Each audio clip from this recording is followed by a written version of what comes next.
தேவனுடைய வார்த்தையை நாம் கேட்போம். உங்களுக்கு வேதாகமத்தை நீங்கள் எடுத்துக்கொள்ளுங்கள்.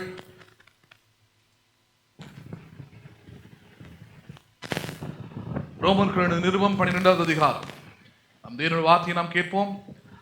ரோமர்கள் நிருபம் 12வது அதிகாரம் முதல் 2 வசனங்களை நாம் கவனிப்போம்.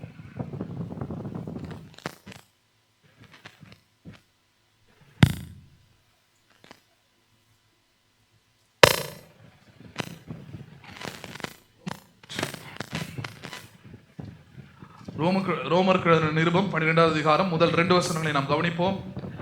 அப்படி இருக்க சகோதரரே, நீங்கள் உங்கள் சரித்தமும் தேவனுக்கு பிரியமான ஜீவ பலியாக ஒப்புக் கொடுக்க வேண்டும் என்று தேவனுடைய இரக்கங்களை முன்னிட்டு உங்களை வேண்டிக் கொள்கிறேன். இதுவே நீங்கள் செய்யத்தக்க புத்தி உள்ள ஆராதனை. நீங்கள் இந்த பிரபஞ்சத்துக்கு ஒத்த வேஷம் தெரியாமல் தேவனுடைய நன்மையும் பிரியமும் பரிபூர்ணமான சுத்தம் என்னதென்று பகுத்தறியத்தக்கதாக உங்கள் மனம் புதிதாகிறதுனாலே மறுரூபமாகுங்கள். தருமையான காலை நேரத்திலும் உங்களோடு கூட நீங்கள் புதிய சிருஷ்டிகள், you are a new creation என்கிற தலைப்பின் கீழே நான் தேவனுடைய வார்த்தையை நான் கேட்டுக்கொண்டு வருகிறோம். 2 கொரிந்தியர் 5:6-7 வசனங்கள் சொல்லுகிறது. பவுல் சொல்லுகிறார், இனி நான் ஒருவனையும் மாம்சத்தின்படி அறிவதில்லை, கிறிஸ்துவையும் நான் மாம்சத்தின்படி அறிவதில்லை. ஒருவன் கிறிஸ்துவுக்குள் இருந்தால் அவன் புதிய சிருஷ்டியா இருக்கிறான், பழையவைகள் எல்லாம் ஒழிந்து போயின, எல்லாம் புதிதாயின என்று சொல்லப்படுகிறது. அந்த மாம்சத்தின்படி அறிவதில்லை என்கிற அந்த வார்த்தையில தான் மிகப்பெரிய சத்தியம் அடங்கி இருக்கிறது. முக்கியமாக புது சிருஷ்டியின் வாழ்க்கை அடங்கி இருக்கிறது. New creation life. புது சிருஷ்டியை மாற வேண்டும் அல்லது புது சிருஷ்டியா நீங்கள் இருக்கிறீர்கள் என்கிற காரியம் எங்க அடங்கி இருக்கிறது? இனி நான் ஒருவனையும் நான் மாம்சத்தின்படி அறிவது இல்லை என்கிற அந்த அடிப்படை சத்தியத்துல தான். அதன்படி பார்க்கும்பொழுது மாம்சத்தின்படி அறியவில்லை என்றால் நாம் இன்றைக்கு யாரா இருக்கிறோம்? மாம்சத்தின்படி பலவிதமான அடையாளங்களும் நமக்கு கொடுக்கப்படுகிறது. பலவிதமான அடையாளங்கள் இந்த உலகத்திலே மனிதர்களாகிய நமக்கு இருக்கிறது. ஒரு மொழியில பேசுறீங்கன்னா நீங்க அந்த மொழி பேசுகிறவர்கள் சொல்றாங்க. ஒரு தேசத்துல நீங்க பிறந்திருக்க அந்த தேசத்தாருன்னு சொல்றாங்க. ஒரு குறிப்பிட்ட இனத்துல பிறக்கிறீங்கன்னா அந்த குறிப்பிட்ட இனத்தாருன்னு உங்களை சொல்றாங்க. குறிப்பிட்ட ஊர்ல பிறக்கிறீங்கன்னா அந்த ஊரை சேர்ந்தவங்கன்னு உங்களை சொல்றாங்க. இது போல பல அடையாளங்கள், மாம்ச அடையாளங்கள், பல அடையாளங்கள் இந்த உலகத்தில் இருக்கிறது. சரி, அதுல மனிதனாக ஏற்படுத்தின அடையாளங்கள் இவைகள் எல்லாமே. இது இன்னும் நிறைய அடையாளங்கள் இருக்குது, அதெல்லாம் இன்னும் மோசமா இருக்கும். பிறப்பின் மூலமாய் உண்டாயிருக்கிற அடையாளங்கள் அப்படின்னு பல காரியங்கள் இருக்குது இதுல. ஆனால் இதுல கவனிக்க வேண்டிய ரொம்ப முக்கியமான விஷயம் என்ன? ஒருவன் புது சிருஷ்டியா இருக்கும் பொழுது அந்த பழையவைகள் அவர் சொல்றாரு பாருங்க, அந்த பழையவைகள் எதை குறிக்கிறாரு? இந்த மாம்சத்தின் அடையாளமும் அதோடு கூட ஒட்டி கொண்டு வந்திருக்கிற தேவனுடைய சாயலுக்கு எதிராக இருக்கிற கெட்ட சுவாபங்கள், கெட்ட தன்மைகள், அந்த அடையாளங்கள் எல்லாம் புதிதாக மாறுகிறது என்று இதன் அடிப்படையில் நாம் பார்க்கிறோம். இன்றைக்கு நாம் ஆண்டுகளாக வசனத்தை ஏற்றுக்கொண்டிருக்கிறோம். அப்படி ஏற்றுக்கொள்ளும் பொழுது இன்னைக்கு நாம் யாரா இருக்கிறோமா? நாம் தேவனுடைய பிள்ளைகள் ஆகும்படி இருக்கிறோம். யாருக்கும்படி அதிகாரத்தை பெற்றிருக்கிறோம்? தேவனுடைய பிள்ளைகள் ஆகும்படி. வசனம் என்பது வித்தா இருக்கிறது. அந்த வித்து யார் என்பதை தீர்மானிக்கிறபடினாலே அது செய்கிறது. உள்ளத்தில் வைத்து நாம் தேவனோட வார்த்தைக்கு ஏற்ற வாழும்படி அது செய்கிறது.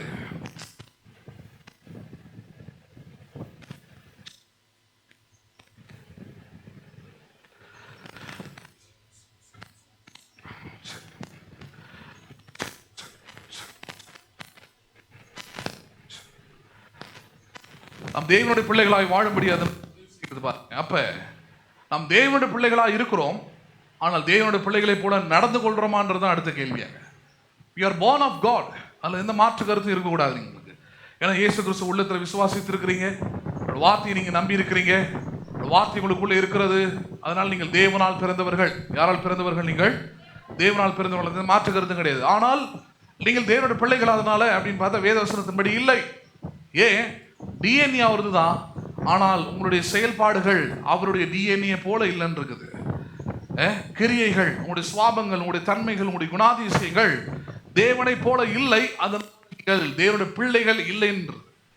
அதனாலதான் வசனம் சொல்லுகிறது, எவர்கள் தேவனுடைய ஆவியினாலே நடத்தப்படுவார்களோ அவர்களே தேவனுடைய புத்திரராய் இருக்கிறார்கள்.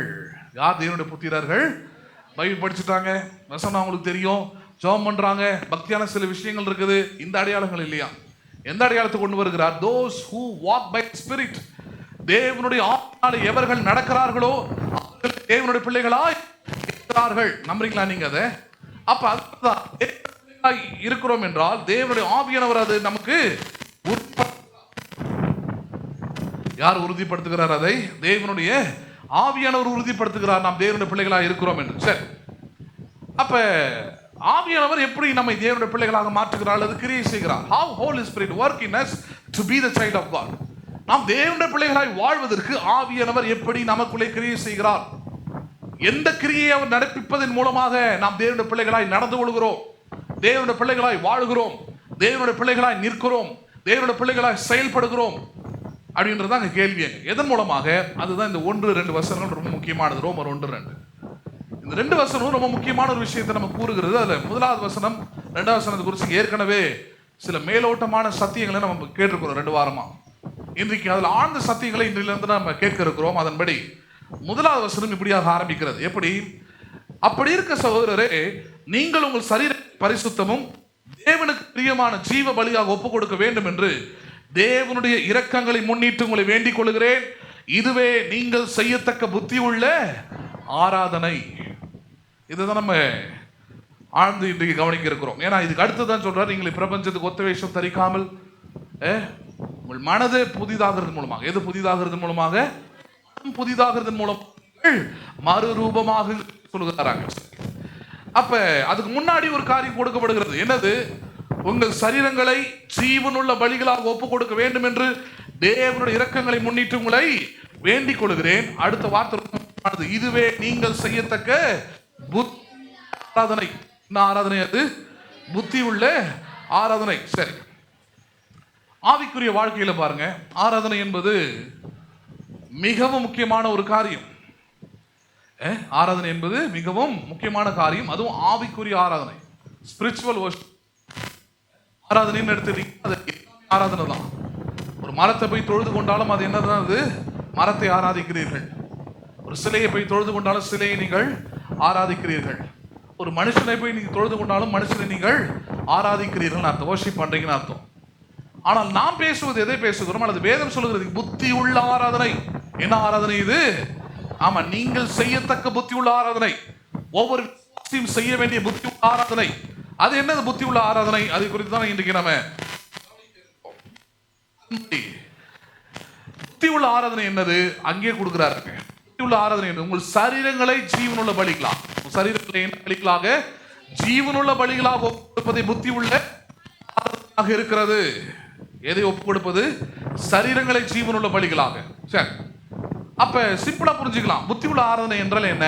ஆவி, ஆத்மா, சரீரத்தை ஒப்பு கொடுப்பதே புத்தி உள்ள ஆராதனையாக இருக்கிறது. ஆராதனையில் எது இருக்கணும்? எதுலாம் இருக்கணும்? ஆவி, ஆத்மா, சரீரம். ஹலோ, இப்ப நீங்க வந்திருக்கிறீங்க. எப்படி வந்திருக்கிறீங்க? ஆவி எங்க இருக்குது?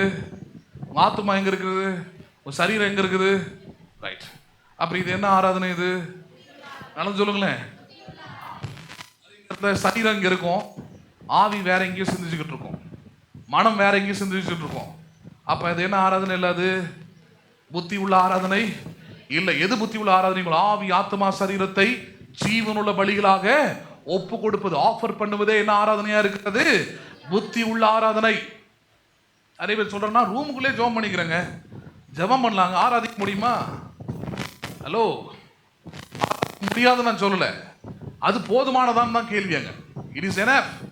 நான் ரூம்லேயே இருக்கிறேன், வீட்லயே பைபிள் படிச்சுக்கிறேன். ஆண்டவர் வீட்லயும் தான் இருக்கிறார்.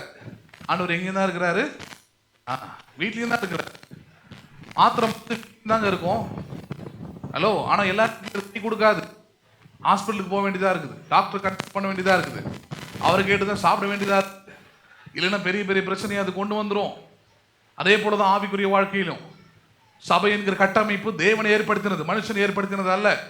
நீங்கள் சபைக்கு வருவது தேவனுக்காக, தேவனை மகிமைப்படுத்தும்படியாக, தேவனை ஸ்தோத்திரிக்கும்படியாக, தேவனுடைய வார்த்தையை கேட்கும்படியாக, புத்தி உள்ள ஆராதனையை செய்யும்படியாக. என்ன ஆராதனை செய்யும்படியாக? அப்ப நீங்க புது சிருஷ்டியா இருக்கிறீங்கன்னா, புது சிருஷ்டியை மாறணும்னா, புது சிருஷ்டியா மாறிக்கிட்டு இருக்கிறீங்கன்னா, புது சிருஷ்டியா உங்கள் வாழ்க்கையில மாற்றம் உண்டாக்கி கொண்டிருக்கிறது என்றால், உங்கள் ஆவி, ஆத்மா, சரீரம் எந்த ஆராதனையில் இருக்கும்? புத்தி உள்ள ஆராதனையில் இருக்கும். எந்த ஆராதனையில் இருக்கும்? இது மூணும் எந்த இடத்துல இருக்குதோ அதுதான் புத்தி உள்ள ஆராதனை. இந்த கூடி வருகிற ஆராதனை என்பது அதுக்கு ஒரு முன்னோட்டமாக தான். இது ஒவ்வொரு நாளும், ஒவ்வொரு நிமிடமும், ஒவ்வொரு நொடியும் உங்கள் ஆவி, ஆத்துமா, சரீரம் தேவனை ஆராதிப்பதாக இருக்க வேண்டும். ஒரு உண்மையை பேசுறீங்க, ஒரு நல்லதை செய்றீங்க, ஒரு நன்மையான கிரியைகளை நடப்பிக்கிறீங்க, ஒரு தேவனுக்கு மகிமையான செயல்களை நீங்க செய்றீங்க, அது ஒரு ஆராதனை. என்னவா இருக்கிறது? அது தேவனை நீங்க ஆராதிக்கிறீங்க, தேவனை மகிமைப்படுத்துறீங்க, தேவனை ஸ்தோத்தரிக்கிறீங்க. அது எந்த இடமா இருந்தாலும் சரி, உங்கள் ஆவி, ஆத்துமா, சரீரம் மூன்றும் இணைந்து தேவனுக்காக அது கொடுக்கப்படும் பொழுது அதுவே நீங்கள் செய்யத்தக்க புத்தி உள்ள ஆராதனையாக இருக்கிறது. சரி, இது குறித்து தான் சில சத்தியங்கள் நாம் கவனிக்க இருக்கிறோம். அதன்படி இன்றைக்கு நாம் பார்க்க போகிற தலைப்பு, கிறிஸ்துவை மேன்மை பாராட்டுவதே புத்தி உள்ள ஆராதனை. புத்தி உள்ள ஆராதனையில யாரை மேன்மை பாராட்டுவது? யாரை மேன்மை பாராட்டுவது? உங்களை சரீரத்தை ஒப்பு கொடுப்பது புத்தி உள்ள ஆராதனை என்றால், ஆத்மா யாரை மேன்மை பாராட்ட வேண்டும் என்று இருக்கிறது. யாரை மேன்மை பாராட்டுகிறது? ஆவி, ஆத்மா, சரீரம் எதை மேன்மை பாராட்டுகிறது? யாரை மேன்மை பாராட்டுகிறது? யாரை ஆராதிக்கிறது என்பது ரொம்ப முக்கியமானது. அதுல இன்னைக்கு நாம் பார்க்க வேண்டிய சத்தியம், கிறிஸ்துவை மேன்மை பாராட்டுவதே என்ன ஆராதனையாக இருக்கிறது? புத்தி உள்ள ஆராதனை. Worship is to glorify Christ. பாராட்டுவதே என்ன ஆராதனையாக இருக்கிறது? புத்தி உள்ள ஆராதனையாக இருக்கிறது. எடுத்துக்கொள்ளும் யோவான் எழுதின சுவிசேஷம் 4வது அதிகாரம் வசனத்தோடு நாம் கவனிக்கலாம். கிறிஸ்துவை மேன்மை பாராட்டுவதே புத்தி உள்ள ஆராதனை என்பதை பார்க்கலாம். யோவான் எழுதின சுவிசேஷம் 4வது அதிகாரம் 16வது வசனம் முதல் நாம் கவனிப்போம். யோவான் எழுதின சுவிசேஷம் 4வது அதிகாரம் 16வது வசனம் முதல் நாம் கவனிப்போம்.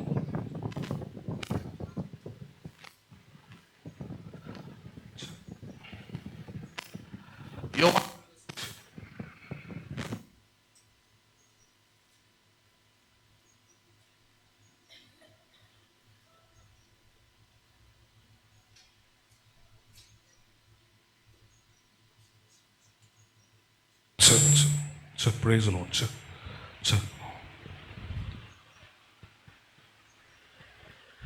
எடுத்துக்கொள்வோம். யோவான் சுவிசேஷம் 4வது அதிகாரம் 16 வசனம் முதல் கவனிப்போம். இயேசு அவளை நோக்கி, நீ போய் உன் புருஷனை இங்கே அழைத்து கொண்டு வா என்றார். அதற்கு அந்த ஸ்திரீ, எனக்கு புருஷன் இல்லை என்றால். இயேசு அவளை நோக்கி, எனக்கு புருஷன் இல்லை என்று நீ சொன்னது சரிதான். எப்படி எனில் 5 புருஷர் உனக்கு இருந்தார்கள், இப்பொழுது இருக்கிறவன் உனக்கு புருஷன் அல்ல, இதை உள்ளபடி சொன்னாய் என்றார். அப்பொழுது இந்த ஸ்திரீ அவரை நோக்கி, ஆண்டவரே, நீ தீர்க்கதரிசி என்று காண்கிறேன். எங்கள் பிதாக்கள் இந்த மலையிலே தொழுது கொண்டு வந்தார்கள், நாங்கள் எருசலேமில் இருக்கிற ஸ்தலத்திலே தொழுது கொள்ள வேண்டும் என்கிறீர்களே என்றார். அதற்கு இயேசு, ஸ்திரீயே, நான் சொல்லுகிறதை நம்பு. நீங்கள் இந்த மலையிலும் எருசலேமிலும் மாத்திரமல்ல, எங்கும் பிதாவை தொழுது கொள்ளும் காலம் வருகிறது. நீங்கள் அறியாததை தொழுது கொள்கிறீர்கள், நாங்கள் அறிந்திருக்கிறதை தொழுது கொள்கிறோம். ஏனென்றால் ரட்சிப்பு யூதர்கள் வழியாய் வருகிறது. உண்மையாய் தொழுது கொள்கிறவர்கள் பிதாவை ஆவியோடும் உண்மையோடும் தொழுது கொள்ளும் காலம் வரும், அது இப்பொழுதே வந்திருக்கிறது. தம்மை தொழுது கொள்கிறவர்கள் இப்படிப்பட்டவர்களாய் இருக்க வேண்டும் என்று இப்படிப்பட்டவர்களாய் இருக்கும்படி பிதாவானவர் விரும்புகிறார். தேவன் ஆவியாய் இருக்கிறார், அவரை தொழுது கொள்கிறவர்கள் ஆவியோடும் உண்மையோடும் அவரை தொழுது கொள்ள வேண்டும் என்றார். இந்த சம்பவத்தில் நம்ம கவனிப்பது என்ன? சமாரிய ஸ்திரீ கிணற்றண்டையில் தண்ணீர் மொள்ளும்படியாக வருகிறார். அந்த கிணற்றண்டையில் இயேசு உட்கார்ந்துருக்கிறார். சீஷர்கள் எல்லாரும் உணவுக்காக வெளியே போயிருக்கிறாங்க, உணவு வாங்குவதற்காக எல்லா சீஷர்களும் போயிட்டு இயேசு மட்டும் தனித்து இருக்கிறார். அந்த இடத்துல இந்த சமாரிய ஸ்திரீ வருகிறாள். அந்த உடனே அந்த ஸ்திரீ இடத்துல போய் கேட்கிறார், தண்ணீர் எனக்கு கொஞ்சம் கொடுக்க முடியுமான்னு கேட்கிறாரு. உடனே அந்த ஸ்திரீ சொல்றார், நீர் யூதன், நான் சமாரியன். அப்படி இருக்கும்போது யூதர்களும் சமாரியர்களும் ஒன்றோடு ஒன்று கலந்து கொள்வதில்லை, தண்ணி கூட கொடுக்க மாட்டாங்க. ஆனால் சமாரியர்கள் யூதர்களோடு சில நம்பிக்கைகளிலே கலந்தவர்களாக இருக்கிறார்கள், ஆனால் தண்ணி கூட கொடுக்க மாட்டாங்க. அவ்வளோ பெரிய வெறுப்பு, அவ்வளோ பெரிய வேற்றுமை அவங்களுக்குள்ளே இருக்குது. அப்போ அவள் கேட்குறான், நான் சமாரியனாக இருக்க, நீர் யூதனாக இருக்க, என்னிடத்தில் எப்படி நீர் தண்ணீர் கேட்கலாம் அப்படின்னு கேட்டோன்னே இயேசு அதுக்கு பதில் சொல்றாரு, உன்னிடத்துல கேட்கிறவர் யார் என்பது தெரிந்தால் நீ என்ன பண்ணியிருப்பாய், தண்ணீரை கொடுத்திருப்பாய். ஆனாலும் நான் கொடுக்கிற தண்ணீரை குடிக்கிறவனுக்கு ஒருபோதும் தாகம் உண்டாகாதுன்றார். உண்டாகாதுன்னு சொல்லிட்ட பிறகு அவர் சொல்கிறார், அந்த தண்ணீர் எங்கே கிடைக்கும், எனக்கு கொடுப்பீங்களான்னு கேட்குறான். கேட்கும் போது இயேசு சொல்றார், உன் புருஷனை கூட்டிகிட்டு வா அப்படின்றார். யாரை கூட்டிகிட்டு வா? போயிட்டு ஆமாம், பிரிங் யுவர் ஹஸ்பண்ட் அப்படின்றாங்க. சொன்ன உடனே அந்த ஸ்திரீ சொல்கிறா, எனக்கு புருஷனே இல்லையே ஆண்டவரே, எனக்கு புருஷனே கிடையாது அப்படின்ன உடனே இவர் பாருங்க, ரொம்ப டீசெண்டாக ரொம்ப நாகரிகமாக மேலோட்டமாக பேசிட்டு கடந்து போயிருக்கலாம். ஆனால் அவளுக்குள்ளே இருக்கிற முழு பிரச்சனையும் தீர்க்கணும்னு முடிவுக்கு வராரு.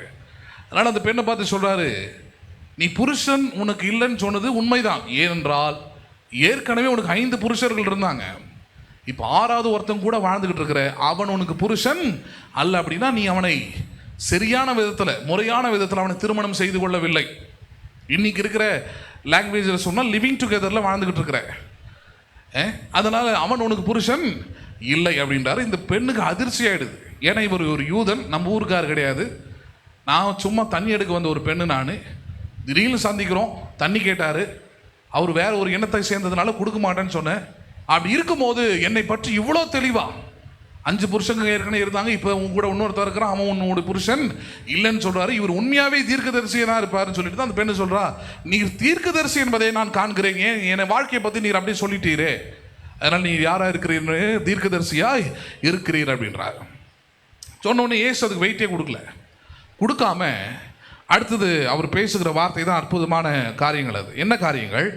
20வது வசனத்தில் அந்த பெண்மணி இப்படியாக ஒரு வார்த்தையை ஒன்று பயன்படுத்துகிறா. என்ன வார்த்தையை பயன்படுத்துகிறா? எங்கள் பிதாக்கள் இந்த மலையிலே தொழுது கொண்டு வந்தார்கள். எங்கள் பிதாக்கள் எங்கே தொழுது கொண்டு வந்தார்கள்? இப்போ நிறைய நேரத்தில் இன்றைக்கும் கிறிஸ்தவர்களுடைய வழக்கம் அதுவாக தான் இருக்கிறது. இந்த தொழுது கொள்ளுதல் அல்லது ஆராதிக்கிற முறை என்பது வெறும் சபைக்கானதுன்ற ஒரு கோட்பாடுல மட்டுமே இருக்கிறாங்க. அதனால் சபையில் இருக்கும்போது பார்த்தீங்கன்னா அவ்வளோ அற்புதமான விசுவாசிகளாக இருப்பாங்க. ஹலோ, அவ்வளோ அற்புதமான நடிப்புன்னு கூட சொல்லலாம். அதை அவ்வளோ அற்புதமான ஆண்கள், அவ்வளோ அற்புதமான பெண்கள், அவ்வளோ நல்ல குணாதிசயம் உள்ளவர்கள், அப்படிலாம் பாராட்டக்கூடிய விதத்தில் அவங்களுடைய நடிப்பு அருமையாக இருக்குது. ஏனென்றால் இங்கே கடவுளுடைய ஆலயம், கடவுளை தொழுது கொள்ள வந்திருக்கிறோம், அதனால் கடவுள் பிள்ளைங்களை என்ன பண்ணும், நடந்து கொள்ளணுன்ற அந்த எண்ணம் அவர்களை அப்படி செய்ய வைக்கிறது. ஆனால் ஆலயம் முடிஞ்ச பிறகு, வெளியே போன பிறகு, அவங்க வீட்டில், அவங்க சொந்தக்காரங்கள் மத்தியில், அவங்க வேலை செய்கிற இடத்துல, இங்கெல்லாம் போய் பார்த்தீங்கன்னா வேறு ஒரு உருவம், வேறு ஒரு சுவாபம், வேறு ஒரு கிரியை அவங்க வாழ்க்கையில் வெளிப்படுகிறதை பார்க்க முடிகிறது. எப்படி 2 விதமாக நடந்து கொள்ள முடிகிறது? எப்படி 2 விதமான ஆள் உள்ள வாழ முடியுது அங்கே? காரணம் என்ன? அவங்கள பொறுத்த வரைக்கும் மைண்டில் ஒன்று செட் ஆகிடுச்சு. ஆண்டவரை நான் தொழுது கொள்ள வரேன், அதனால் இங்கே நான் ரொம்ப பவ்யமாக, ரொம்ப அடக்கொடக்கமாக, ரொம்ப நல்ல பிள்ளையா, ரொம்ப நல்ல விசுவாசியா என்னை நான் காட்டிக்கொள்ள வேண்டியது அவசியம். ஹலோ, அதுக்கு தான் நான் இங்கே புறம்பான அலங்கரிப்பு, புறம்பான இந்த பக்தி அலங்கரிப்பெல்லாம் அதிகபட்சமாக வெறுக்கிறது. ஹலோ, அது எதிர்பார்க்குற ஊழியக்காரங்க இருக்கிறாங்க, அது இல்லைன்னு சொல்ல மாட்டேன். அவங்களுக்கு அது தேவை, அது இருந்தால் தான் அவங்களுக்கு பிரசங்கமே ஓடும். எது? இந்த புறம்பான அலங்கரிப்பு. நீங்கள் முக்காடு போட்டிருக்கணும், ஒயிட் அண்ட் ஒயிட் போட்டிருக்கணும், கையில் பைபிள் வச்சுருக்கணும், ரொம்ப பக்தியாக இருக்கணும், இந்த மாதிரிலாம் இருந்தீங்கன்னா தான் அவங்களுக்கு பிரசங்கமே ஓடும். ஆனால் அதனால் என்ன பிரயோஜனம்? நீங்கள் நடிகைகளை உருவாக்குகிறீங்களே தவிர புது சிருஷ்டிகளை உருவாக்குவதில்லை. அதனால தான் இயேசு சொன்னார், நீங்கள் உலகத்திற்கு சாட்சியாக இருப்பீர்கள், சபையில் இல்லை. எங்கே இருப்பீர்கள்? நீங்கள் உலகத்திற்கு சாட்சியாக இருப்பீர்கள். அப்படின்னா சபைக்குள்ளே எப்படி இருக்கிறீங்களோ இங்கே இருக்கிற மாதிரி தான் வெளியே இருக்கணும். இங்கே இருக்கிற அதே பக்தி, இங்கே இருக்கிற அதே உங்களுக்கு சரீரங்களை ஜீவனுள்ள பலிகளாக எப்போ ஒப்பு கொடுத்துருக்கிறீங்களோ அதே போல தான் வெளியே நீங்கள் ஒப்பு கொடுத்துருக்கணும். ஏனென்றால் தேவன் வெறும் சரீரத்துக்குள்ள, வெறும் உங்களுக்குள்ள மட்டும், வெறும் இங்கே மட்டும் வாசம் பண்ணுகிறவர் அல்ல. அவரை நீங்கள் எப்பொழுது ஏற்றுக்கொண்டீர்களோ அன்று முதல் அவர் உங்களுக்குள்ளே என்ன பண்ணுகிறார்? அவர் வாசம் பண்ணுகிறார். அப்படி இருக்கும்போது நீங்கள் வெறும் சபைக்குள்ள மட்டும் நல்ல விசுவாசிகளாய், பண்புள்ளவர்களாய், அன்புள்ளவர்களாய், நல்ல ஒரு கிறிஸ்தவர்களாய் உங்களை நீங்கள் வெளிப்படுத்துவது என்பது எவ்விதத்திலும் சரியானதல்ல. அது அந்த பெண்மணியே சொல்லிடுறான். எங்கள் பிதாக்கள் இந்த மலைகளில் என்ன பண்ணி கொண்டு வந்தார்கள்? தொழுது கொண்டு வந்தார்கள். அப்படின்னா அவன் என்ன சொல்ல வரா? என் லைஃப் எப்படி ஒன்றா இருக்கலாம் ஆண்டவரே, 5 புருஷனை கல்யாணம் பண்ணிருக்கலாம், அவனுக்கு 5 பேர் சரியில்லாதவனுங்களா இருக்கலாம், ஆறாவது ஒரு ஆளு கூடிய நான் இப்போ இருக்கலாம். அதனால் அதோடலாம் நீங்கள் கம்பேர் பண்ணக்கூடாது. சபைக்குள்ளே இந்த மலை மேலே வரும்போது நான் யாராக இருக்கிறேன்? பிதாவை தொழுது கொள்ளுகிறவனாக இருக்கிறேன், ஆராதிக்கிறவனாக இருக்கிறேன், பிதாவை ஸ்தோத்தரிக்கிறவனாக இருக்கிறேன், என் ஆவி ஆத்துமா சரீரத்தை அங்கே வந்து ஒப்பு கொடுத்துருக்கிறேன். ஆனால் வெளியே வந்துட்டா என்னுடைய ஆவி, என் ஆத்துமா அதெல்லாம் இந்த உலகத்தை சார்ந்ததாக இருக்குது. உலகத்தின் கோட்பாடுகள், உலகத்தின் பண்பாடுகள், உலகத்தின் நாகரிகம், உலகத்தின் பழக்க வழக்கங்கள் இதை சார்ந்திருக்கிறது. அதனால 2வது வசனத்தில் அப்படியே ஆரம்பிக்கிறார் அவர்.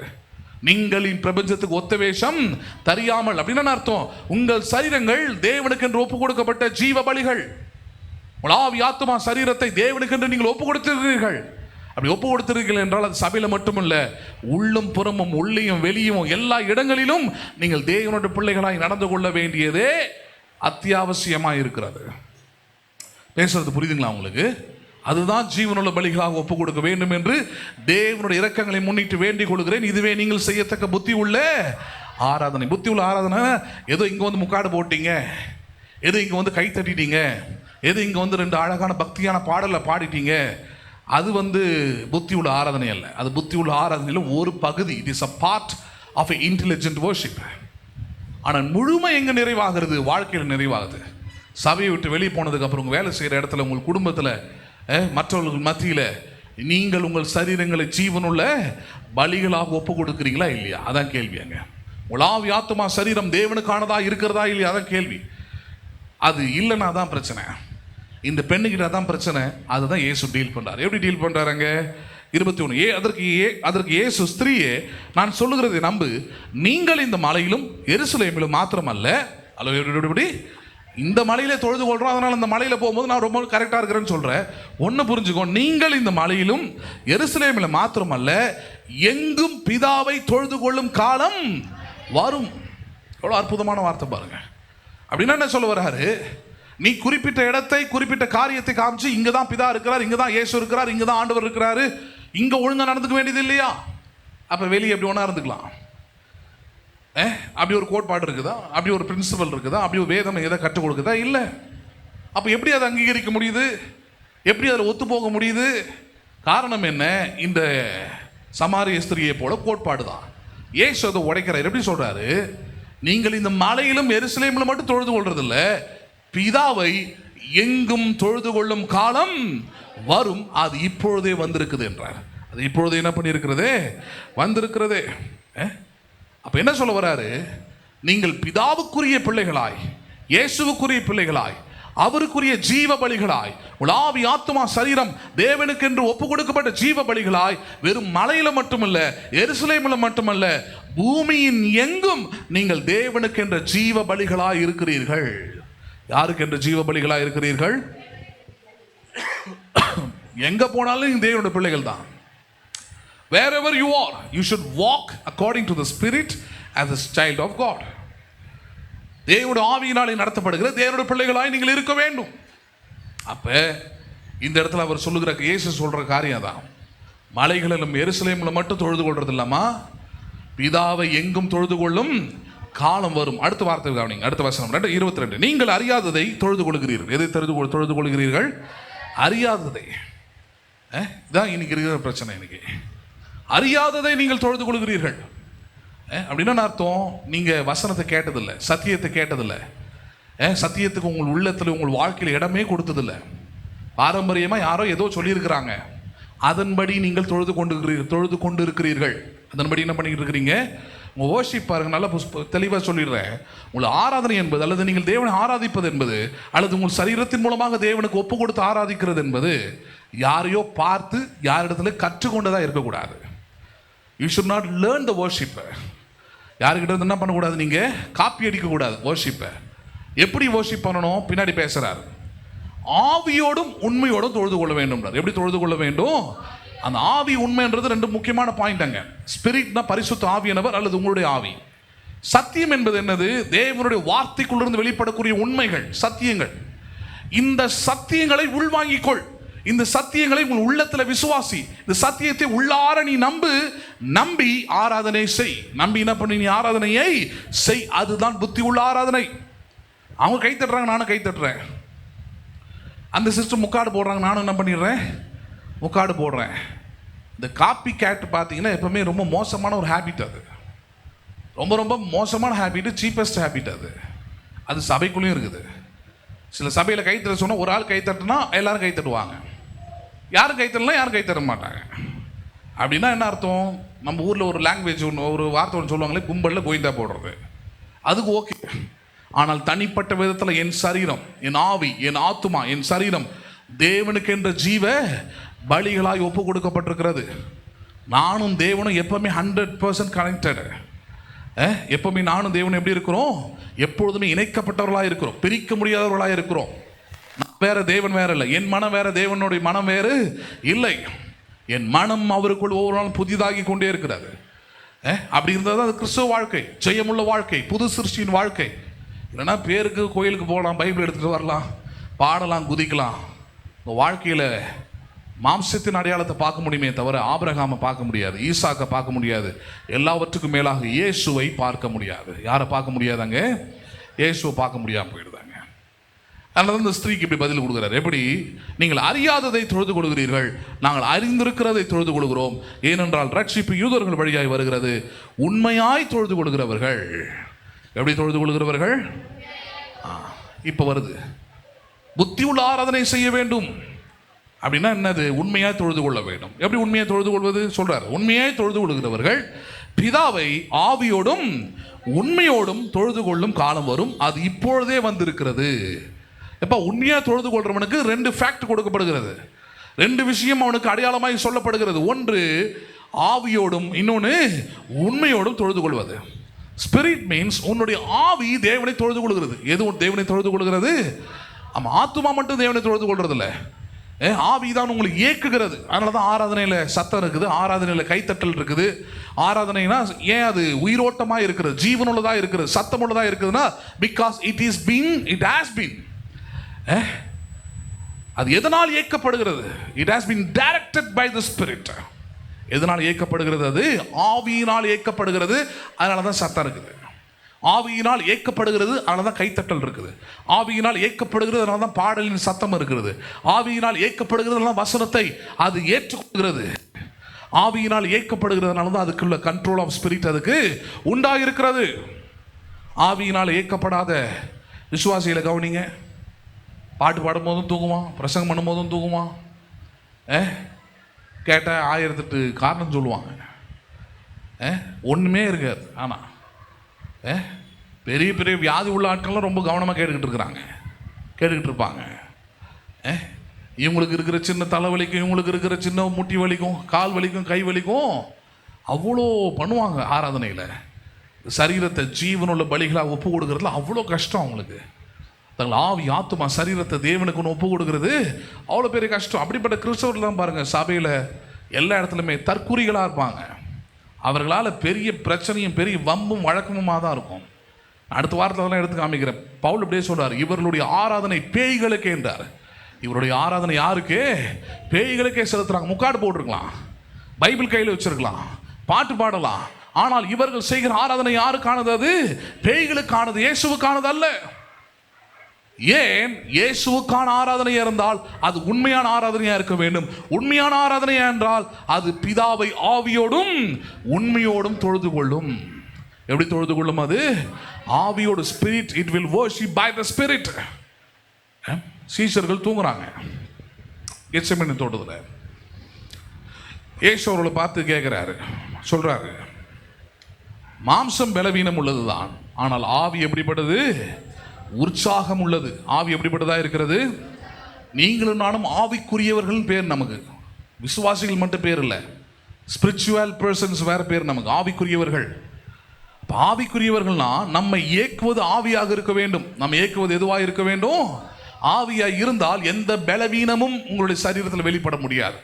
எந்த சுகவீனமும் தேவனுடைய சித்தத்தை திட்டத்தை தடுக்க முடியாது. எந்த நோயும் எந்த வியாதியும் தேவனை தொழுது கொள்வதை நிறுத்த முடியாது. ஏனென்றால் நீங்கள் தேவனுடைய ஆவியினாலே நடத்தப்படுகிறீர்கள். அங்கே வயசுக்கு இடம் இல்லை, பலவீனத்துக்கு இடம் இல்லை, நோய்க்கு இடம் இல்லை. அங்கே தேவனுடைய ஆவியானவர் தருகிற பலத்துக்கு மட்டுமே இடம் உண்டா இருக்கிறது. நம்புறீங்களா நீங்க? அங்கே இருந்த சபையில் பாருங்க, சிம்சோன்னு ஒருத்தர் இருந்தார்.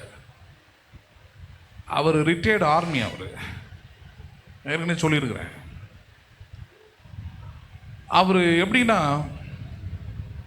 நல்ல பென்ஷன் அவருக்கு அப்போ வந்துக்கிட்டு இருந்தது. அவருக்கு 4-5 பெண் பிள்ளைகள் இருந்தாங்க. ஓரிக்கை பகுதியில் தான் இருந்தார். இப்போ இருக்கிறார். நான் சின்ன பிள்ளையாக இருக்கும்போதே ரொம்ப வயசான ஒரு மனுஷன். அப்போவே அவருக்கு 75-80 இருக்கும். எனக்கு 16-15 வயசு இருக்கும்போதே. இப்போ அவர் 100 கிட்ட கடந்து போயிருப்பார். இப்போ அவர் எங்கே பார்த்தாலும் நான் பார்த்துருக்கேன் பாருங்கள், ஒயிட் அண்ட் ஒயிட் போட்டிருப்பார், ஒரு ஜோல்னா போய் போட்டிருப்பார். அது உள்ளே ஃபுல்லாக ட்ராக்ஸ் இருக்கும். அவரோட வேலையே காலையில் எழுந்து குளித்து அழகாக அந்த ஒயிட் அண்ட் ஒயிட் போட்டுக்கிட்டு அழகாக ஒரு ஜோல்னா போய் மாட்டிக்கிட்டு அவர் நடையை பார்த்தீங்கன்னா நம்ம அவ்வளோ ஸ்பீடாக அவர் கூட நடக்கவே முடியாது.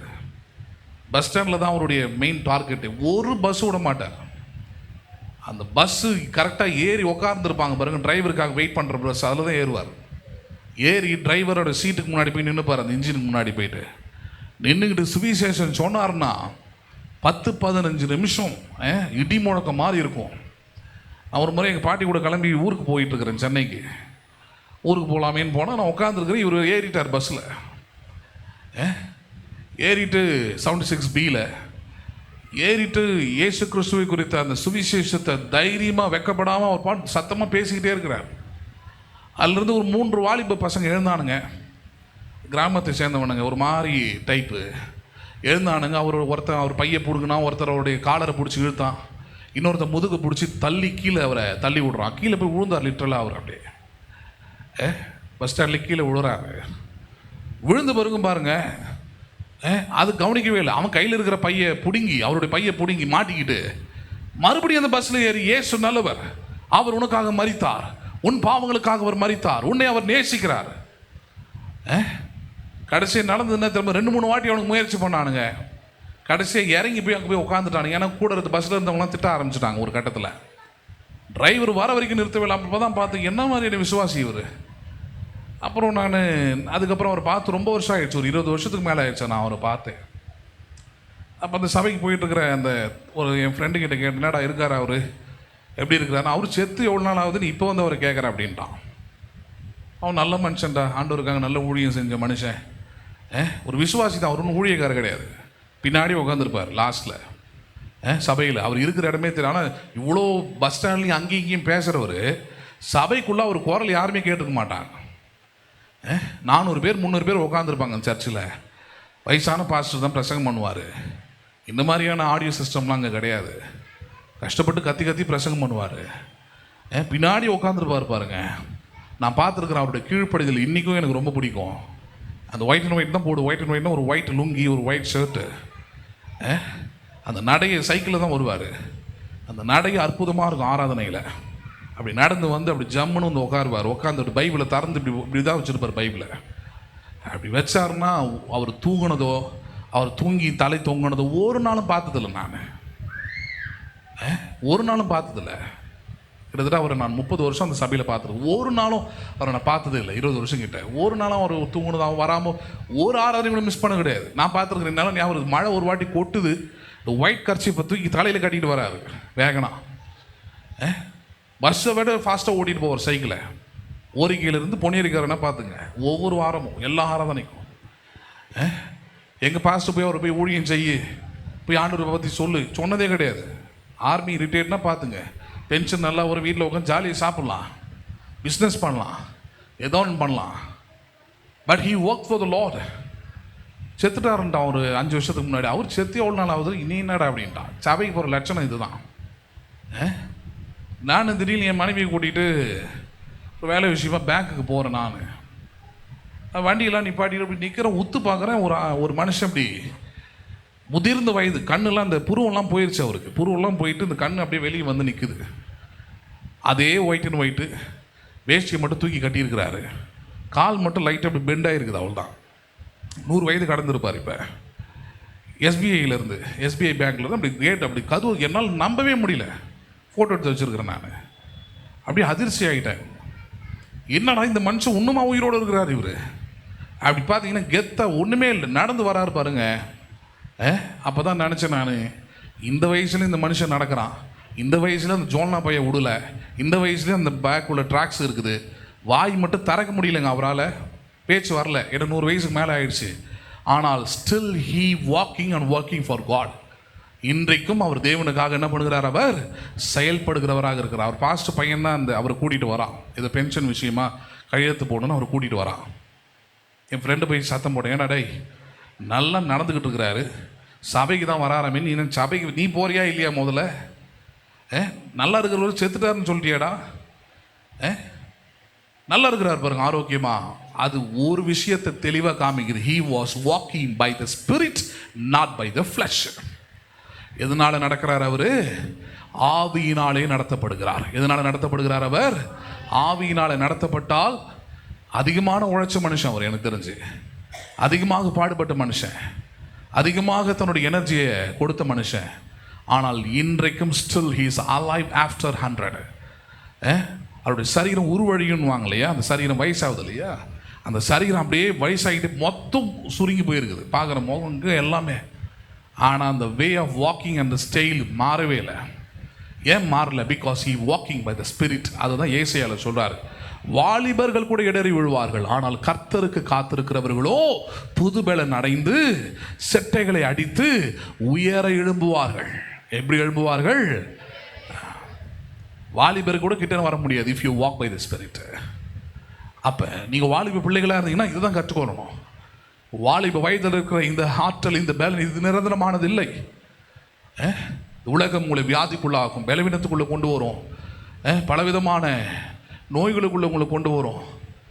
ஆனால் நீங்கள் கடைசி வரைக்கும் வெற்றி பெற்றவர்களாய் வாழணும், கர்ஜிக்கிற சிங்கம் போல் எழும்பி நிற்கணும்னா you should be walk by the spirit, not by the flesh. நீங்கள் தேவனுடைய ஆவியினாலே நடத்தப்பட வேண்டும், மாம்சத்தின்படி அல்ல. மாம்சத்தின்படி வேற விசுவாசிக்கு தான் பார்த்தீங்கன்னா 1008 சாக்கு சொல்லுவான். 100 வயது கடந்த அந்த மனுஷன் இன்றைக்கும் போய்கிட்டு இருக்கிறாரு, இன்றைக்கும் சபைக்கு போய்கிட்டு இருக்கிறாரு, இன்றைக்கி இயேசுவை பற்றி மற்றவங்களுக்கு சொல்லிக்கிட்டு இருக்கிறாரு. இதில் என்ன ஒரு பெரிய அற்புதமான விஷயம்னா, ஒரு மனைவி முழுக்க முழுக்க பின்மாற்ற நிலைமையில் இருக்கிறாள். நான் சொல்லுவேன் இல்லையா, ஒரு அம்மா ஜுவல்ஸ் எல்லாம் கட்டி போட்டு மாட்டி, இவருடைய மனைவி தான். அந்த அம்மா இருக்குதான்னு தெரியல, அந்த அம்மா போயிருக்கும் எப்படியும், அது இருக்க வாய்ப்பு இல்லை. அந்த அம்மா அப்போவே ரொம்ப பலவீனமானது அது. Because it's walk by flesh. எதன்படி நடப்பது அது? இயேசு அதுதான் சீஷர்கள் சொன்னார், உங்கள் மாம்சம் பலவீனமானது, ஆனால் உங்கள் ஆவி எப்படிப்பட்டது? உற்சாகமானது. உங்கள் ஆவியை உற்சாகப்படுத்துவது எது? தேவனுடைய வார்த்தை, தேவனுடைய வசனம், தேவனை தொழுது கொள்வது, தேவனை ஆராதிப்பது. தேவனுடைய வசனம் உங்களை உயிருள்ளதாய் மாற்றுகிறது. அதனால்தான் சொன்னார், தேவனுடைய வார்த்தைக்குள் ஜீவன் உள்ளது, அந்த ஜீவன் தான் உங்களை ஆவி உள்ளவர்களாய், ஜீவன் உள்ளவர்களாய், பலன் உள்ளவர்களாய் உங்களை நடக்க வைக்கிறது. நம்புறீங்களா நீங்க அதை? அப்ப இந்த இடத்துல அவர் சொல்ல வர காரியமா தான் இயேசு, பிதாவை தொழுது கொள்கிறவர்கள் ஆவியோடும் உண்மையோடும் தொழுது கொள்ள வேண்டும். அந்த ஆவியோடு தொழுது கொள்வது என்பது you should worship God by spirit. எப்படி தொழுது கொள்ள வேண்டும்? நீங்கள் உங்கள் ஆவியிலிருந்து தேவனை தொழுது கொள்ள வேண்டும். அசைவு உண்டாயிருக்க வேண்டும், செயல்பாடு உண்டாயிருக்க வேண்டும். ஆவியானவருடைய தன்மைகள் உங்களுக்குள்ளது ஆவியில் வெளிப்பட வேண்டும். ஆவியானவருக்குள்ள பல தன்மைகள் இருக்குது. He has the spirit of controlling. ஆவியானவர் என்ன தன்மை உள்ளவராக இருக்கிறார்? கட்டுப்பாட்டு உள்ளவராக. எப்படிப்பட்டவராக இருக்கிறார் அவர்? ஆமாம், ஆவியானவர் கட்டுப்பாடு உள்ளவராக இருந்தால் நீங்கள் ஒருபோதும் சபையில், சில சபையெல்லாம் போனால் கத்திட்டு காதலிட்டு கிடப்பாங்க. ஏன்னா அது ஆவியானவர் நீங்கள் நினைப்பீங்க, ஆனால் ஆவியானவர் அப்படி செயல்படுகிறவர் அல்ல. Only the evil spirit don't have the control power. எதுக்கு மட்டும்தான் கண்ட்ரோல் பவர் இருக்காது? அசுத்த ஆவிக்கு மட்டும்தான் அங்கே எவ்விதமான கட்டுப்பாடும் இருக்காது. But if you receive the spirit you will know what you are doing. ஆனால் நீங்கள் ஆவியை பெற்றீர்கள் என்றால் நீங்கள் என்ன செய்கிறீர்கள் என்பதை நீங்கள் நன்றாய் அறிந்திருப்பீர்கள். புரியுதுங்களா உங்களுக்கு? அதனால் ஏமாந்து போயிடாதீங்க. அப்போ சொல்கிறார், தொழுது கொள்ளுதல் என்பது ஆவியோடும், அடுத்த வார்த்தை இருக்குது பாருங்க, உண்மையோடும். ஆங்கிலத்தில் நல்ல வார்த்தை ட்ரூத். ட்ரூத்னா சத்தியம். இயேசுவை நீங்கள் தொழுது கொள்வது என்பது உங்கள் ஆவி ஆத்மா சரீரத்தை ஒப்பு கொடுக்குறேன்னா எப்படி ஒப்பு கொடுக்க முடியும்? சத்தியத்தை அறிந்து கொள்ளும் போது தான் உங்கள் உள்ளத்தை, உங்கள் சரீரத்தை, உங்கள் ஆவியை தேவனுக்கு என்ன பண்ண முடியும்? நீங்கள் ஒப்பு கொடுக்க முடியும். இல்லை என்றால் உங்களால் ஒப்பு கொடுக்க முடியாது. வெறும் உங்கள் சரீரம் இங்கே உட்காந்துருக்கலாம், உங்கள் ஆவி ஆத்மா வேறு எதையும் யோசிச்சுட்டு இருக்கலாம். சிலருக்கு சரீரம் கூட இங்கே இல்லை, சில விசுவாசிகளுடைய சரீரம் கூட இங்கே இல்லை. அப்போ அந்த சரீரம்லாம், அந்த சரீரத்தோட ஆவி ஆத்மாவுடைய நிலைமெல்லாம் யோசிச்சு பாருங்க. பரிதாபம் அதெல்லாம். அப்ப புத்தி உள்ள ஆராதனை செய்யப்படுகிறதானா? இல்லை. ஏன் இல்லை? காரணம் என்னன்னா, சத்தியம் இல்லை அவர்களுக்குள்ள. என்ன கிடையாது அவர்களுக்குள்ள? சபையில் வந்திருக்கலாம், உட்காந்துருக்கலாம், டைம் பாஸ் பண்ணியிருக்கலாம், காற்று வாங்கியிருக்கலாம், ஹலோ இதெல்லாம் பண்ணியிருக்கலாம். ஆனால் அவர்களுக்குள்ள என்ன கிடையாது? அவர்களுக்குள்ள சத்தியம் இல்லை. There is no truth in them. காது கொடுத்து கேட்டதே கிடையாது, சத்திய வசனத்தை வாங்கினதே கிடையாது, சத்திய வசனத்துக்கு தங்களுடைய ஆர்வத்தை காட்டினதே இல்லை. சினிமா படம் பார்க்க வர மாதிரி, பொழுதுபோக்கு பண்ணுற இடம் மாதிரி இதை பண்ணிட்டு உட்காந்துருப்பாங்க சபையில். இப்படியே வேடிக்கை பார்த்துக்கிட்டு இருப்பாங்க. இன்னும் நல்லா இருக்குது, என்னென்ன சேஞ்சஸ்லாம் பண்ணியிருக்கிறாரு இந்த வாட்டி. உங்களுக்காக பண்ணுறேன், எனக்கு பண்ணிக்கிறேன், சபைக்கு பண்ணிக்கிட்டு இருக்கிறேன். வந்தோம்னா வந்து உட்காந்து வசனத்தை சத்தியத்தை கேட்டு உள்வாங்கி அதை விசுவாசித்து அதை நம்பி அதன் மீது உங்களுடைய முழு கவனத்தை நீங்கள் வைத்தால் மட்டுமே நீங்கள் தேவனை புத்தி உள்ள ஆராதனை செய்ய முடியும். தேவனுக்கு என்ன ஆராதனை செய்ய முடியும்? நீங்க இதை தான் இந்த ஸ்திரீக்கு சொல்றாரு. உன் வாழ்க்கை ஏன் இவ்வளவு படு கேவலமா இருக்குன்னா, ஹலோ, மலைகளெல்லாம் போய் தொழுது கொள்றேன்னு சொல்றீங்க, பிதாக்களே தொழுது கொண்டார்கள், வம்சாவழிகளாக நாங்கள் தொழுது கொள்ளுவாருன்னு சொல்றேன். ஆனால் உன் வாழ்க்கை எப்படி இருக்குது? எவ்வளோ கேவலம் உண்டு. 5 பேரை கல்யாணம் பண்ணி 5 பேரை வேளாண் போய் இப்போ 6வது ஒருத்தன் கூட இருக்கிற, இது எவ்வளோ கேவலமான வாழ்க்கை. இந்த வாழ்க்கையை வாழ்ந்துக்கிட்டு நாங்கள் பிதாக்கள்லாம் தொழுது கொண்டு வந்தார்கள் மலைகள் மேலேன்னு உனக்கு பெருமை வேற. அதில் வாழ்க்கையில் எந்த மாற்றமும் இல்லை, வாழ்க்கையில் எந்த வித கட்டுப்பாடும் இல்லை, வாழ்க்கையில் எந்த விதமான பரிசுத்தமும் இல்லை, வாழ்க்கையில் எந்த விதமான நீதியும் இல்லை. ஆனால் தொழுது கொண்டாருன்ற, அதுக்கு தான் தொழுது கொள்ளுதல்னா என்னன்னு சொல்லி கொடுக்குறார். தொழுது கொள்ளுதல் என்றால் ஆவியோடும் உண்மையோடும் தொழுது கொள்ளுதல். பேசுறது புரியுது? இன்னைக்கு எவ்வளோ சபைகள் இருக்குது. எல்லா சபைகளிலும் நடக்கிற ஆராதனை இல்லை. எல்லா சபைகளிலும் பிரசங்கிக்கப்படுகிற பிரசங்கம் இல்லை. பிரசங்கம்னா என்ன? ஆவி, ஆத்மா, சரீரத்தை 3த்தையுமே கவர் பண்ணுறதா இருக்கணும். 3த்தையுமே தேவனுக்கு என்று ஒப்பு கொடுக்குற ஜீவனுள்ள பலியாக இருக்கணும். அதுதான் பிரசங்கமாக இருக்க முடியும். அப்போ இந்த இடத்துல இயேசு சொல்கிறாரு, உன் சரீரத்தை நீ அப்போ ஒப்பு கொடுத்துருந்தீங்கன்னா 5 பேரை தாண்டி 6வது ஆளுக்கு நீ போயிருக்க மாட்டேன். ஏன்னா உன் ஆராதனை புத்தி உள்ள ஆராதனையாக இருந்தால் இந்த தவறு என்ன பண்ணியிருக்க மாட்டேன், செஞ்சுருக்க மாட்டேன், இந்த அசிங்கத்தை நீ பண்ணியிருக்க மாட்டேன். ஆனால் செய்கிற, ஏன் செய்கிற? ஏன்னா உனக்குள்ளே இருக்கிற அந்த தவறான பிரின்சிபல், தவறான கோட்பாடு உன்னை அப்படி செய்ய வைக்குது. அதனால் உன்னை புரிஞ்சுக்கோ. சத்தியம்னா என்னன்னா, சத்தியம்னா என்ன? இயேசுவை ஆவியோடும் உண்மையோடும் தொழுது கொள்வது. நம்புறீங்களா நீங்கள் அதை? அப்புறம் சொல்றாரு பாருங்க, தம்மை தொழுது கொள்கிறவர்கள் இப்படிப்பட்டவர்களாக இருக்கும்படி பிதாவானவர் விரும்புகிறார். யாரை தொழுது கொள்கிறவர்கள்? பிதாவானவர் தம்மை தொழுது கொள்கிறவர்கள் இப்படிப்பட்டவர்கள். எப்படிப்பட்டவர்கள்? ஆவியோடும் உண்மையோடும் தொழுது கொள்றவங்களாக தான் இருக்கணுன்றாராம். வெறும் சரீர பிரகாரமாக, வெறும் ஏதோ உள்ளத்திலிருந்து அப்படி உருகி மனதுருகி அப்படி தொழுது கொண்டு அந்த தொழுதெல்லாம் கேட்கல. You should worship God by the truth and spirit. பரிசுத்த ஆவியானவர், அது உங்களை ஆவி. 2வது ரொம்ப முக்கியமானது, ஃப்ரம் த ட்ரூத் அண்டர்ஸ்டாண்டிங். அதெல்லாம் பிரசங்க நேரம் ரொம்ப முக்கியமானது. நீங்கள் சத்தியத்தை கேட்காம நீங்கள் வந்து தொழுது கொள்றீங்க, ஆண்டவருக்காக வாழறீங்க அப்படின்னா அது நடக்காத இயலாத விஷயம். பெட்ரோல் இல்லாமல் வண்டி ஓடுன்ற மாதிரியான கதை. நான் சொல்கிறேன், ஸ்டார்ட்டே ஆகாது. ஓடுதுன்னா நீங்கள் தள்ளிக்கிட்டு இருக்கிறீங்க, அதான் ஓடலை. அதோட பவரில், இன்ஜின் பவரில் ஓடலை வண்டி, உங்கள் பவரில் ஓடிக்கிட்டு இருக்குது. நிறைய கிறிஸ்தவ வாழ்க்கை ஏன் டயர்ட் ஆகுது? நிறைய கிறிஸ்தவ வாழ்க்கை ஏன் ஃபெயிலியருக்குள்ளே போகுது? நிறைய கிறிஸ்தவ வாழ்க்கை ஏன் நொடிஞ்சு போகுது? காரணம் அவங்க பலத்தில் ஓடிக்கிட்டு இருக்குது, தேவனுடைய பலத்தில் இல்லை. யாருடைய பலத்தில் இல்லை? அது தேவனுடைய பலத்தில் இல்லை, தேவனுடைய ஆவியில் இல்லை. அது ஏன் இல்லைன்னா இதுதான் காரணம். பிதா எப்படி விரும்புகிறாரோ அப்படிப்பட்ட ஆராதனை இவர்கள் செய்வது இல்லை. ஏன் செய்யலைன்னா அவர்களுக்கு சத்தியம் இல்லை, சத்தியம் தெரியல, இது முக்கியமான நேரம் தெரியல. தெரியாதனால தான் இவ்வளோ பெரிய பிரச்சனை அங்கே உண்டாகுது. பாருங்க 24. தேவன் ஆவியா இருக்கிறார். தேவன் எப்படி இருக்கிறார்? நல்லா சொல்லுங்களேன், தேவன் எப்படி இருக்கிறாராம்? அவர் கடவுள். நம்ம லாங்குவேஜில் சொல்லணும்னா கடவுள் எப்படிங்க இருக்கிறாரு? ஏதாவது உருவம் இருக்குதா அவருக்கு? எப்படியா பார்த்துட முடியுமா? இவர் கடவுளாக இருப்பாரா, அவர் கடவுளாக இருப்பாரான்னா, இயேசு சொல்றாரு, தேவன் எப்படி இருக்கிறார்? அவர் ஆவியாய் மட்டுமே இருக்கிறார். எப்படி இருக்கிறார்? அவர் ஆவியாய் இருக்கிறார். அவரை தொழுது கொள்கிறவர்கள் ஆவியோடும் உண்மையோடும் அவரை தொழுது கொள்ள வேண்டும் என்றார். அந்த ஸ்திரீ அவரை நோக்கி, கிறிஸ்து எனப்படுகிற மேசியா வருகிறார் என்று அறிவேன், அவர் வரும்போது எல்லாவற்றையும் நமக்கு அறிவிப்பார் என்றார். இந்த பெண்ணுக்கு யாரும் சொல்லியிருக்கிறாங்க, அதான் சொன்னீங்க, யூத கலப்படம். சமாரியர்கள் எப்பவுமே யூத வழிபாட்டிலேயே அவங்களுக்கு ஒரு கலப்படம் இருக்குது. அந்த கலப்பாட்டில், அந்த கலப்படத்திலிருந்து ஒரு காரியத்தை கேள்விப்பட்டிருக்கிறார். மேசியான்னு ஒருத்தர் வருவார், இயேசுன்னு ஒருத்தர் வருவார். அவர் வந்து எல்லாத்தையும் போதிப்பார், எல்லாத்தையும் சொல்லிக் கொடுப்பார், எல்லா சத்தியத்தை நீ கேட்கலாம். அதுக்கப்புறம் ஆராதனை தொழுது கொள்ளுதெல்லாம் சரியாக இருக்கும்னு யாரும் சொல்லி கொடுத்துருக்குறாங்க. இந்த பெண்ணு இயேசுக்கிட்டே அதை சொல்கிறா, யாருன்னு தெரியாமல். இயேசு அதுக்கு பதில் இப்படி கொடுக்குறாரு. 25. அந்த ஸ்திரீ அவரை நோக்கி, கிறிஸ்து எனப்படுகிற மேசியா வருகிறார் என்று அறிவேன், அவர் வரும்போது எல்லாவற்றையும் நமக்கு அறிவிப்பார் என்றால், அதற்கு இயேசு, உன்னுடனே பேசுகிற நானே அவர் என்றார். அத்தருணத்தில் அவருடைய சீஷர்கள் வந்து அவர் ஸ்திரீயுடனே பேசுகிறதை பற்றி ஆச்சரியப்பட்டார்கள். ஆகிலும் என்ன தேடுகிறார் என்றாவது, ஏன் அவளுடனே பேசுகிறீர் என்றாவது ஒருவனும் கேட்கவில்லை. அப்போது அந்த ஸ்திரீ தன் குடத்தை வைத்துவிட்டு ஊருக்குள் போய் ஜனங்களை நோக்கி, நான் செய்த எல்லாவற்றையும் ஒரு மனுஷன் எனக்கு சொன்னார், அவரை வந்து பாருங்கள், அவர் கிறிஸ்து தானா என்றார். அப்பொழுது அவர்கள் ஊரிலிருந்து புறப்பட்டு அவரிடத்தில் வந்தார்கள். இங்கே த பாயிண்டே அதுதான். என்ன பாயிண்ட்? அது கிறிஸ்துவை மேன்மை பாராட்டுவதே புத்தி உள்ள ஆராதனை. இவ ஒரு மோசமான ஒரு பெண் தான், இவ வாழ்க்கை சரியில்லாத வாழ்க்கை தான். ஆனால் இவள் வாழ்க்கை இன்றைக்கும் பலராலும் பேசப்படுகிறது. இவளுடைய வாழ்க்கை பின்பமாக மாற்றப்பட்டது. இவள் பெரிய ரட்சிப்பின் கருவியாக மாறினாள். ரட்சிப்புக்குரிய செயல்பாடுகளுக்குள்ள மாறி ஒரு ஊரே ரட்சிப்புகளை நடத்திட்டா இவ. கடைசிய சமாரிய ஸ்திரீ எப்படி இப்படிப்பட்ட ஒரு கருவியாய் மாறினாள்? இவ்வளவு மோசமான ஒரு லைஃப்ல இருந்தால் எப்படி மாறினாள் என்றால், அவள் கிறிஸ்துவை மேன்மை பாராட்டினாள். யாரை மேன்மை பாராட்டினாள்? அவள் ஊருக்குள்ள போயிட்டு வேற எதையும் சொல்ல, நாம் எதிர்பார்க்கிற கிறிஸ்து இவர் தானா என்பதை வந்து நீங்கள் பாருங்கள்டா. நாம் எதிர்பார்க்கிற கிறிஸ்து இவர் தானா? She started to glorify Christ in the crowd.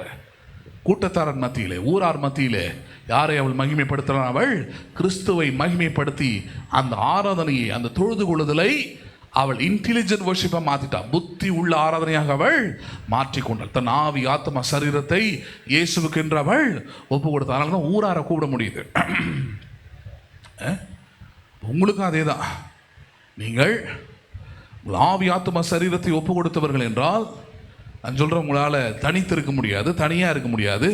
உங்களை குறித்த கவலை, உங்களை குறித்த பாரம், உங்களை குறித்த சுயநல எண்ணம், இதெல்லாம் இருக்க முடியாது பாருங்க. அதெல்லாம் தாண்டி யாரை குறித்த பாரம் எங்கே போகுது பாருங்க. அந்த ஸ்திரீக்கு எங்கே போகுது? அது ஊருக்கு போகுது.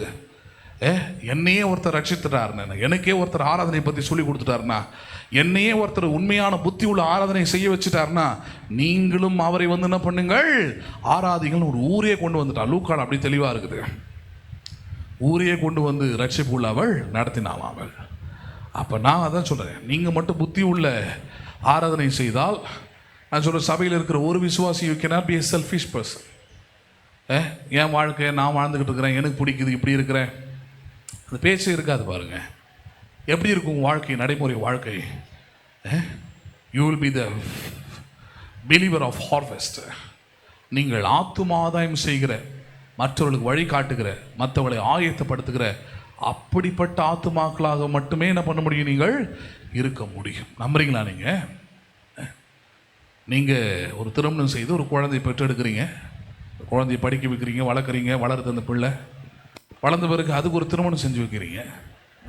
செஞ்சு வச்ச பிறகு அதுக்கிட்ட என்ன எதிர்பார்க்குறீங்க? நீங்கள் இப்போ உங்களையும் பார்த்துக்கணும், அதுக்கும் ஒரு சந்ததி என்ன பண்ணியிருக்கணும், உண்டாயிருக்கணுன்றதை எதிர்பார்க்குறீங்க. ஆனால் நீங்கள் பண்ணி வச்ச மாதிரி குடும்பமும் சரியில்லை, சந்ததியும் இல்லை, ஒன்றும் இல்லை அப்படின்னும் போது உங்களுக்கு உள்ளம் எந்த அளவுக்கு வலிக்கும், உங்களுக்கு உள்ளம் எந்த அளவுக்கு உடைஞ்சு போகும். வாழ்க்கையை அர்த்தமற்றதாக முன்ன பண்ணிவிடுதாங்க, மாறி போயிடுது இல்லையா? அதே போல் தான் கிறிஸ்துவ வாழ்க்கையும். கிறிஸ்து உங்களுக்காக வந்து மரித்து ஜீவனை கொடுத்து உங்கள் வாழ்க்கையை அர்த்தமுள்ளதாக மாற்றி இருக்கிறார். எதுக்கு? இதே அர்த்தமுள்ள வாழ்க்கை அநேகருக்கு வரும்படியாக, அநேகருக்கு கொடுக்கும்படியாக, அநேகருக்கு நீங்கள் வெளிச்சமாக இருக்கும்படியாக. அப்போ உங்கள் தொழுது கொள்ளுதெல்லாம் சுயநலமாக இருப்பதனால தான் இன்னைக்கு சபைக்குள்ள என்ன மாதிரியான பேச்சுகள் ஓடிக்கிட்டு இருக்குது. என்னை பற்றி இப்படி இருக்குது, என்னை பற்றி இப்படி சொல்கிறார், என்னை பற்றி இப்படி பேசுகிறாரு, என்ன இப்படி சொல்லிட்டாராக்கும், என்ன வந்து விசாரிக்கல. பேசுகிறது புரியுதுங்களா உங்களுக்கு? இது எல்லா சபையிலுமே இருக்கிற நோய். அது என் சபையில் இருக்கக்கூடாது. என் சபையில் வளர்ச்சி அடைந்த, முதிர்ச்சி அடைந்த, கிறிஸ்துவுக்குள் வாழ்கிற, ஆவியோடும் உண்மையோடு தொழுது கொள்கிற அப்படிப்பட்ட விசுவாசிகள் இருந்தால்தான் இது ஊழியம், இது நல்லபடியாக இருக்கும், சமாதானமோடு தான் இருக்கும், பெருகும்படியாக இருக்கும். இல்லைன்னா ஒரு குழந்தைய பெற்றெடுக்கிறீங்க, மூளை வளர்ச்சி இல்லை அப்படின்னா அந்த குழந்தையோட நீங்கள் படுற பாடு எவ்வளோ திரும்ப கஷ்டமாக இருக்கும். வாழ்க்கையை நீங்கள் வெறுத்துருவீங்க. வாழ்க்கையின் அந்த லைஃபே மீனிங்லெஸ் ஆகிடும், அர்த்தமற்றதாக மாறிடும். நான் பார்த்துருக்குறேன் அந்த மாதிரி சில குடும்பங்களை. வீட்டை பெயிண்ட் அடிக்க வந்து ஒருத்தர் வந்தார் பாருங்க. அந்த குரூப்லேயே ஒரு 10-15 பேர் வருவாங்க. அந்த குரூப்லேயே அவர் மட்டும் ரொம்ப சோகமாக இருப்பார். என்ன செஞ்சாலும் அவருக்குள்ளே சந்தோஷமே வராது. நான் பார்த்துருக்குறேன். அவங்களும் காமெடி பண்ணி சிரிப்பாங்க, அவருக்கு சிரிப்பே வராது. அப்போ ஒரு 4-5 நாள், கிட்டத்தட்ட 1.5 மாதம் கிட்ட வேலை செஞ்சாங்க. அப்போ ஒரு 4-5 நாள் கழித்து ஒரு நாள் நான் ரூமில் உட்காந்துருக்கும் போது கதவு தட்டினார் சாயந்தரத்தில். அவங்க ஆளுங்க எல்லாம் கீழே இருக்கிறாங்க. அவர் சொன்னார், உங்கள் கூட கொஞ்சம் பேசணும் பாஸ்டர், கொஞ்சம் வாங்க அப்படின்னாரு. சரி வாங்க பிரதர்னு சர்ச்சுக்கு கூப்பிட்டு உட்கார வச்சு பேச ஆரம்பிச்சு. அவர் சொல்ல ஆரம்பிச்சு, எனக்கு 2 பிள்ளைங்க. அதில் மூத்த பையன் நல்ல ஆரோக்கியமாக பிறந்தான், நல்லா வளமாக படிச்சுக்கிட்டு இருக்கிறான். 2வது ஒரு பிள்ளை பிறந்தது, ரொம்ப சந்தோஷப்பட்டோம் நாங்கள். ஆனால் வளர தான் தெரிஞ்சது அந்த பிள்ளை மூளை வளர்ச்சி குன்றிய குழந்தைன்றது. இன்றைக்கி அந்த பிள்ளைக்கு 16 வயசு ஆகுது. இந்த 16 வயசில் நானும் என் மனைவியும் அந்த பிள்ளைக்காக படாத பாடுகள் எல்லாத்தையும் பட்டுட்டுனாங்க. எல்லா ட்ரீட்மெண்ட்ஸையும் பார்த்துட்டு எல்லா டாக்டர்ஸையும் பார்த்துட்டு ஒன்றும் சரி பண்ண முடியல. சரி பண்ண முடியலன்றதை விட அந்த குழந்தைய டேக் கேர் பண்ணுறது ரொம்ப கஷ்டமாயிடுச்சு. ஒரு கட்டத்தில் நானும் என் மனைவிக்கும் முடிவுக்கு வந்துட்டோம், இனி இந்த குழந்தை வேணாம், எங்கேயாவது ஹாஸ்டல் இல்லை எங்கேயும் சேர்த்து விட்டுருணும் பாஸ்டர், எனக்கு எங்கன்னு தெரியல, எனக்கு எங்கேயாவது சொல்லிக் கொடுங்கன்னு சொல்லிட்டு அவர் இன்னும் சில விஷயங்கள், வேதனைக்குரிய விஷயங்களை சொன்னார். அந்த பிள்ளை என்றைக்குமே எங்களை எதிர்பார்த்துக்கிட்டே இருக்கும். வாயிலிருந்து அந்த சலைவா, அந்த உமிழ்நீர் வெளியே வந்துக்கிட்டே இருக்கும். அதுக்கு துடைக்க தெரியாது. ஃபஸ்ட்டு நான் தான் இந்த 16 வயசு பையனுக்கு நான் தான் போய் துடைச்சி விடணும். அவனுக்கு சட்டை மாற்ற தெரியாது, நான் தான் மாற்றணும். அவனுக்கு யூரின் போக தெரியாது, இருக்கிற இடத்துலேயே போயிடுவான். நாங்கள் தான் அதை வாஷ் பண்ணோம். டாய்லெட் அப்படின்னு நாங்கள் தான் வாஷ் பண்ணோம். 16 வருஷமாக அப்படி தான் கஷ்டப்பட்டுக்கிட்டு இருக்கிறோம். ஆனால் அதுக்கு முன்னாடி பிறந்த என் பையன் அவன் நல்லா வளர்ந்துருக்கிறான், அவன் வேலையை பார்த்துக்கிறான், அவன் ஒழுங்காக ஸ்கூலுக்கு போகிறான், வளர்ச்சி அடைகிறான், அவன் கரெக்டாக இருக்கிறான். ஆனால் இவன் அப்படி இல்லை. அப்புறம் நான் தான் அவருக்கு சில ஆட்களுக்கு எல்லாம் பேசி அவருக்கு சில இடத்த சொல்லிவிட்டேன். மன கஷ்டமாக இருந்தது எனக்கு. சபை அந்த மாதிரி ஒரு இடம் தான் பாருங்கள், வீடு அந்த மாதிரி ஒரு இடமா, குடும்பம் அந்த மாதிரி ஒரு இடமா.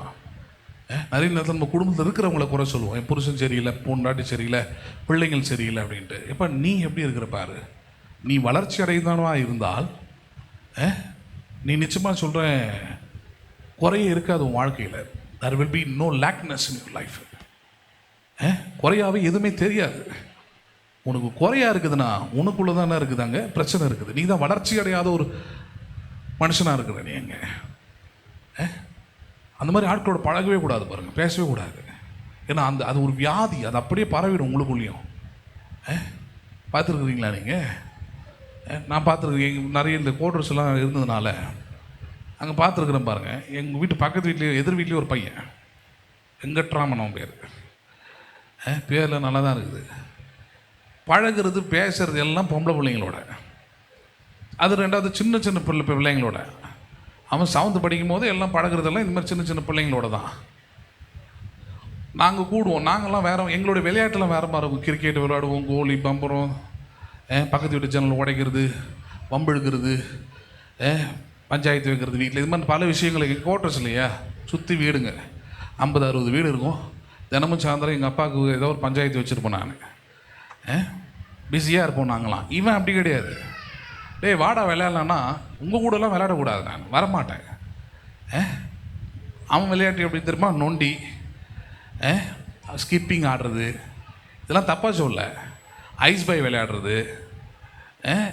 அவனை நாங்கள் ஒரு நாள் விடாமல், எங்களுக்கு அப்போல்லாம் நல்ல யூடிசிக்கு பண்ண தெரியும், நல்லா செம்மையாக பண்ணி விட்டோம் ஒரு நாள். அதுக்கப்புறம் பார்த்தீங்கன்னா அந்த வீட்டு விட்டு காலி பண்ணுற வரைக்கும் அவனை வெளியே நான் பார்த்ததில்லை. அவங்க அம்மா கேட்ட சொல்லுவோம், படிக்கிறான் பையன் உள்ள வீட்டுக்குள்ளே உட்காந்துன்னு படிக்கலை. அவனுக்குள்ள வெக்கம், அவனுக்குள்ள பயம், அவனுக்குள்ள அவமானம். வெளியே வந்த இந்த பிள்ளைங்களோட பேச முடியல, பழக முடியல. ஏன்னா பழகினது இந்த மாதிரி ஆட்களோட. நான் அதுதான் சொல்லுவேன், உங்கள் குடும்ப வாழ்க்கையில், சபையில், எல்லா இடத்துலையுமே யாரோடு உங்களோட பழக்க வழக்கம் இருக்குதுன்றதை கொஞ்சம் கவனிங்க. முதிர்ச்சியான மக்களோடு கூட இருந்ததுன்னா அவர்கள் நல்லது மட்டும்தான் பேசுவாங்க, பாசிட்டிவானது மட்டும்தான் பேசுவாங்க. அவங்க வாயிலிருந்து எந்த குறையும் வராது. அவர்களால் சபைக்கு 30-40 வருஷம் இருந்தாலும் எந்த பிரச்சனையும் அவங்களுக்கு இருக்காது. அவங்க பாஸ்டரை பற்றியோ இல்லை ஊழியத்தை பற்றி எதை பற்றி குறை சொல்ல மாட்டாங்க. Because they are matured. அவர்கள் எப்படிப்பட்டவர்கள்? அவர்கள் முதிர்ச்சி அடைந்தவர்கள். முதிர்ச்சி அடையாத, மூல வளர்ச்சி இல்லாத ஆட்களை பார்த்தீங்கன்னா எல்லாருமே பிரச்சனை தான் அவங்களுக்கு. புருஷன் பிரச்சனை, பிள்ளைங்க பிரச்சனை, சபை பிரச்சனை, பாஸ்டர் பிரச்சனை, மனைவி பிரச்சனை, வேலை செய்கிற இடத்துல பிரச்சனை, எல்லா இடத்துலையும் பிரச்சனை தான். யாருமே சரி கிடையாது, யாருமே சரி கிடையாது. அப்போ ஹாஸ்டலில் தான் சேர்க்கணும். ஒன்று எங்கே தான் சேர்க்கணும்? ஹாஸ்டலில் தான் சேர்க்கணும். நீ இங்கே இருக்க வேண்டிய ஆளே கிடையாது. அதுக்கு தான் சொல்லணும் நான் உங்களை.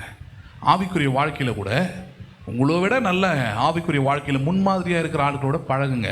யாருமே அது மாதிரி இல்லைங்க, பழகாதீங்க. இஸ்ரவேல் தனித்து சுகமாய் வாசமாயிருப்பான் இருக்குது. தனியாக வாசம் பண்ணிட்டு போயிடுங்க. வரீங்களா, வசனத்தை கேட்குறீங்களா, போய்கிட்டே இருங்க. அது ரொம்ப சந்தோஷம், அது உங்களுடைய வாழ்க்கையை காப்பாற்றும். ஆனால் இது அப்படி இல்லை.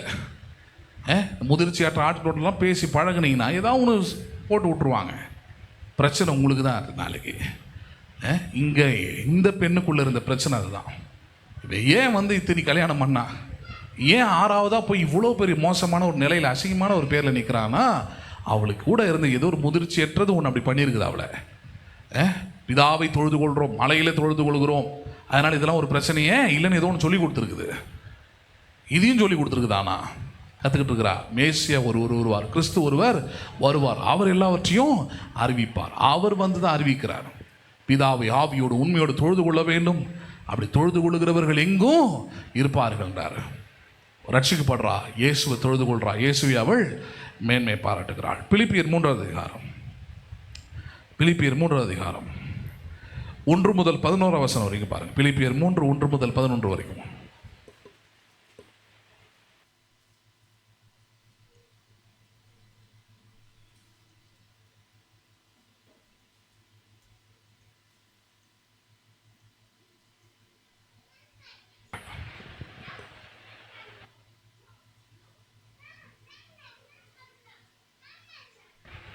பிலிப்பியர் 3 1 முதல் 11 வசனம் வரைக்கும் பாருங்க.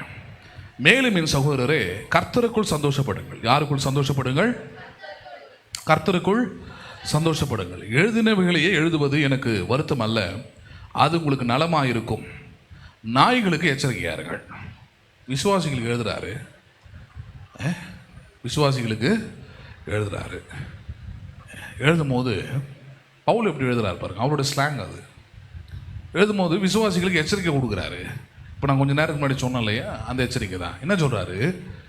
எழுதுவது எனக்கு கஷ்டம் இல்லை, எழுதுறது உங்களுக்கு நல்லது. நான் மறுபடியும் சொல்கிறதுனால நீங்கள் உணர்வடையலாம், ஞானம் அடையலாம், தீமையிலிருந்து விலகி நடக்கலாம், உங்களை தற்காத்து கொள்ளலாம். அதனால் மறுபடியும் நான் சொல்கிறது எனக்கு பிரச்சனை இல்லை. நாய்களுக்கு நீங்கள் எப்படி இருங்கள்? நீங்கள் எச்சரிக்கையாக இருங்கள். எந்த விதத்தில் அப்படி பேசுகிறாரு? அடுத்த வார்த்தை கவனிங்க. நாய்களுக்கு எச்சரிக்கையாக இருங்கள். பொல்லாத வேலையாட்களுக்கு, வேலையாட்கள் என்பது சபை விசுவாசிகள் தான் சொல்கிறார். சபை விசுவாசிகள் தான் அன்றைக்கி சபையில் வேலை செய்கிற மக்களாக இருந்தாங்க. ஒரு சபையை உருவாக்கணும், கட்டி எழுப்பணும், அது எல்லாத்துக்குமே யாருன்னா சபை மக்கள் தான் உறுதுணையாக இருப்பாங்க. அதில் சொல்கிறார், பொல்லாத ஆட்களும் உள்ளே இருக்கிறான், சத்தியத்தை கேட்காதவனும் உள்ளே உட்காந்துருக்கிறான், கிறிஸ்துவை மேன்மை பாராட்டுவதனும் உள்ளே இருக்கிறான், கிறிஸ்துவை தொழுது கொள்ளாதவனும் உள்ளே இருக்கிறான். அதனால் நீங்கள் பொல்லாத ஆட்களுக்கு எப்படி இருங்கள்? நீங்கள் எச்சரிக்கையாக இருங்கள். சுன்னத்துக்காரருக்கு நீங்கள் எச்சரிக்கையாக இருங்கள். என்ன சொல்றாரு? இந்த பழமைவாத ஆட்கள், என்ன ஆட்கள் இவர்கள்? சுன்னத்துக்காரர்னா கிறிஸ்துவுக்கு முன்னாடி இது விருத்து சேதனம்னு ஒரு விஷயம் இருந்தது. அந்த விருத்து சேதன விஷயத்தை கொண்டு வந்து இன்னைக்கும் போதிக்கிறாங்க. கிறிஸ்துவின் மரணத்தை, அவருடைய ரத்தத்தை, அவருடைய பாடுகளை இதெல்லாம் மறைச்சி, இதெல்லாம் ஒன்றுமில்லைன்னு சொல்லி அதெல்லாம் ஒன்றுமில்லாத ஆக்கும்படியாக இந்த விருத்து சேதனத்தை பெருசாக பேசுகிற ஆட்கள்லாம் சபைக்குள்ளே இருக்கிறாங்க. அவங்களாம் பொல்லாத வேலையாட்கள்ன்றாங்க. நான் அந்த மாதிரி ஆட்கள் நான் பார்த்துருக்குறேங்க இந்த சபையில். நான் பிரசங்கம் பண்ணேன்னா அவ்வளோ எதிர்ப்பு பின்னாடி இருந்து வரும், முன்னாடி வராது. என் வசனத்துக்கும் என் சத்தியத்துக்கும் இவங்களால் பதில் சொல்ல வக்கு இருக்காது. அவங்க என்ன சொல்லுவாங்க? ஒரு வாட்டி பாருங்கள், அப்படி தான் நகை போடலாம், நகை போடுறது தப்பு. நான் சொல்கிறது 10 வருஷத்துக்கு முன்னாடி பிரசங்கம் பண்ணுறேன். நான் வசனத்து படி வந்துட்டு இருக்குது, நான் அப்போ பிரசங்கம் பண்ணிக்கிட்டு இருக்கிறேன். கோல்டு இஸ் குட்னு பிரசங்கம் பண்ணிக்கிட்டு இருக்கிறேன். ஒரு டீ கடை வெளியில் 3 பெண்கள் சபை விசுவாசிங்க, 3 சபை, இந்த சபை விசுவாசி சேர்ந்து 3 விசுவாசிங்க சேர்ந்துக்கிட்டு என்ன கமெண்ட் அடிச்சுட்டு உட்காந்துருக்குறாங்க.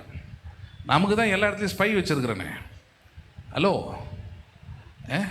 நமக்கு மொத்த விஷயமா வருது, ஆடியோடையோ வருது நமக்கு. இன்னென்னலாம் பேசுனாங்க, இன்னென்னலாம் சொன்னாங்க அப்படி. நமக்கு அதெல்லாம் ஒன்றும் பிரச்சனை கிடையாது. நீ என்ன ஒன்றா சொல்லிட்டு போ அப்படின்ற மாதிரி. அப்போ அதில் ஒரு அம்மா சொல்லுது பாருங்க, ஆமாம் இவர் நகை போடுன்னு சொல்லிட்டாருன்னா அது போட்டுக்கிட்டு இருக்குது அந்த அம்மா. ஆக்சுவலாக என்னை கமெண்ட் அடிக்கிறது, அந்த அம்மா நகை போட்டுக்கிட்டு இருக்குது, இன்னொரு அம்மா நகை போட்டு கட்டிருச்சு. அது ஒரு வியாதி, அது ஒரு வியாதி. நிறைய வியாதியில் அது ஒரு வியாதி. திடீர்னு போடுறது, திடீர்னு கட்டுறது, திடீர்னு மாட்டிக்கிறது, திடீர்னு முழுக்கன்னு இருக்குது. அது ஒரு மன வியாதி. அது அந்த மாதிரி ஒரு வியாதியில் அந்த ஒரு வியாதி இருக்குது. அந்த அம்மா திடீர்னு போட்டுன்னு வந்துச்சு, திடீர்னு கட்டிருச்சு எல்லாத்தையும். இந்த கட்டின அம்மாக்கு இந்த அம்மா சொல்லுது, நீ போட்டுன்னு வரலாம்ல சர்ச்சைக்கலாம், அதான் அவரே சொல்லிட்டார்ல. அப்போ இந்த அம்மா சொல்லுது, ஆமாம் அவங்க அப்பா போட வேணான்னு சொல்கிறாரு, எங்கள் அப்பா சொன்னதில்லை அப்படிலாம், இவர் போடுன்றாரு. நம்ம யார் பேச்சை தான் கேட்குறது நம்ம? ஹலோ, நீ சத்தியத்தின் பேச்சை கேளு. எந்த பேச்சை கேளு? நீ உனக்கு வசனத்தை எடுத்து சொல்லிக்கிட்டு இருக்கிறேன் நான். நீங்கள் பைபிளில் வச்சிருந்து சத்தியத்தை தான் சொன்னார்னு உனக்கு உணர்வு இருந்ததுன்னா சர்ச்சில் உட்காந்துக்கிட்டு எவ்வளோ சந்தேகம் பாருங்கள். வசனத்தோடு எடுத்து காமிக்கிறேன். அப்போ கூட சந்தேகம் உள்ள நிற்குது, பயம் உள்ள நிற்குது, அவிசுவாசம் உள்ள நிற்குது. அற்பத்தனமான விஷயம்ன்றாது. நான் ஒன்றும் அது பெரிய விஷயமா பேசலை. நாங்கள் போடுறது போடாதுன்ற ரொம்ப ரொம்ப அற்பத்தனமான ஒரு விஷயம் அது. அதை போயிட்டு இவங்களுக்கு அது ஒரு பெரிய பிரச்சனையாயிடுச்சு. 3 பேர் கான்ஃபரன்ஸ் மீட்டிங் போட்டு பேசி ஒரு தீர்வும் வரல. கடைசி தீர்வு என்ன திறமை? 3 பேர் பேசி இவர் சரியில்லை, இவர் என்ன கிடையாது, இவர் சொல்கிறது சரி கிடையாது, இவர் சொல்கிற சத்தியம் சரி கிடையாது. நான் அந்த சபைக்கு போயிருக்கிறேனாக்கும், அவர் பெரிய எக்ஸ்பீரியன்ஸ்டு பாஸ்டராகும், அவர் 40 வருஷம் ஊழியம் செஞ்சவர். ஹலோ, அவரே போடக்கூடாது, போட்டால் பரலோகத்துக்கு போக முடியாதுன்னு சொல்லியிருக்கிறாரு. இவர் வந்து எப்படி போடுறேன்னு சொல்கிறாரு. இவங்களுக்குள்ளவே பேசிக்கிட்டு வெளியே போனதான் மிச்சம். பேசிட்டு இப்போ என்ன உள்ளே இருக்க முடியாது. அதான் சொல்கிறேன், நீங்கள் உள்ளே இருக்கணும்னா சத்தியத்தை கேட்டு சத்தியத்தை விசுவாசித்து சத்தியத்தின்படி நடக்கிற மக்களோடு இருந்தீங்கன்னா தான் உள்ளே இருக்க முடியும். நீங்கள் புரியுதுங்களா உங்களுக்கு? ஒரு தோட்டம்னு ஒன்று இருக்குதுன்னா கனி கொடுக்குற மரம் மட்டும்தான் தோட்டத்துக்குள்ளே இருக்கும். நான் சொல்லலை, இயேசு சொன்னார் இந்த வியாக்கியானத்தை. கனி கொடாத மரம் எல்லாம் வெட்டுண்டு அக்கினியிலே போடப்படும்ன்றார். தோட்டம் இருக்குது, மரமா நீ இருந்த, இன்னைக்கு இருக்கிறியான்றதான் கேள்வி. ஏன்னா நீ கனி கொடுக்கல, அதனால இல்லை. ஏன் கனி கொடுக்கல? ஏனென்றால் நீ பிதாவை தொழுது கொள்ளவில்லை. யாரை தொழுது கொள்ளவில்லை? பிதாவை தொழுது கொள்ளவில்லை. இருக்கிற காலம் வரைக்கும் கிறிஸ்துவை மேன்மை பாராட்டவில்லை. யாரை மேன்மை பாராட்டவில்லை? எங்கள் அப்பாவுக்கு எனக்கெல்லாம் நல்ல சிண்டுலாம் மூட்டி விடுவாங்க. அவங்க நல்லா மூட்டி விடுவாங்க. பாஸ்டர் நீங்கள் இந்த வாரம் வரல, அவர் என்னென்னலாம் திரும்ப சொன்னார். முக்காடு போடக்கூடாதுன்னு ஒரு பிரசங்கம் மாஸ்டர். இல்லை, நான் அது மட்டுமா பண்ணேன். அன்றைக்கி வெறும் 5 செகண்ட் தான் பேசினேன். அதை நான் 5 நிமிஷம் தான் பேசியிருக்கிறேன். முக்காடு போடக்கூடாதுன்னு சொல்லிட்டாரு பாஸ்டர். எப்படி பாஸ்டர் நியாயமாகும் இதெல்லாம்? பேசக்கூடாதுன்னு பார்க்குறேன். நியாயமா நியாயம் இல்லையான்றது போக போக தெரியும். எது தேவைன்றதை தான் பேசிக்கிட்டு இருக்கிறேன். நீ முக்காடு போட்டு உட்காந்ததுனால நீ பெரிய பரிசுத்தவாதி கிடையாது. நீ மலையின் மேலே தொழுது கொள்றதுனால நீ செய்கிற செயலெல்லாம் சரியானது இல்லை. இயேசு அவளுக்கு சொன்னது தான்.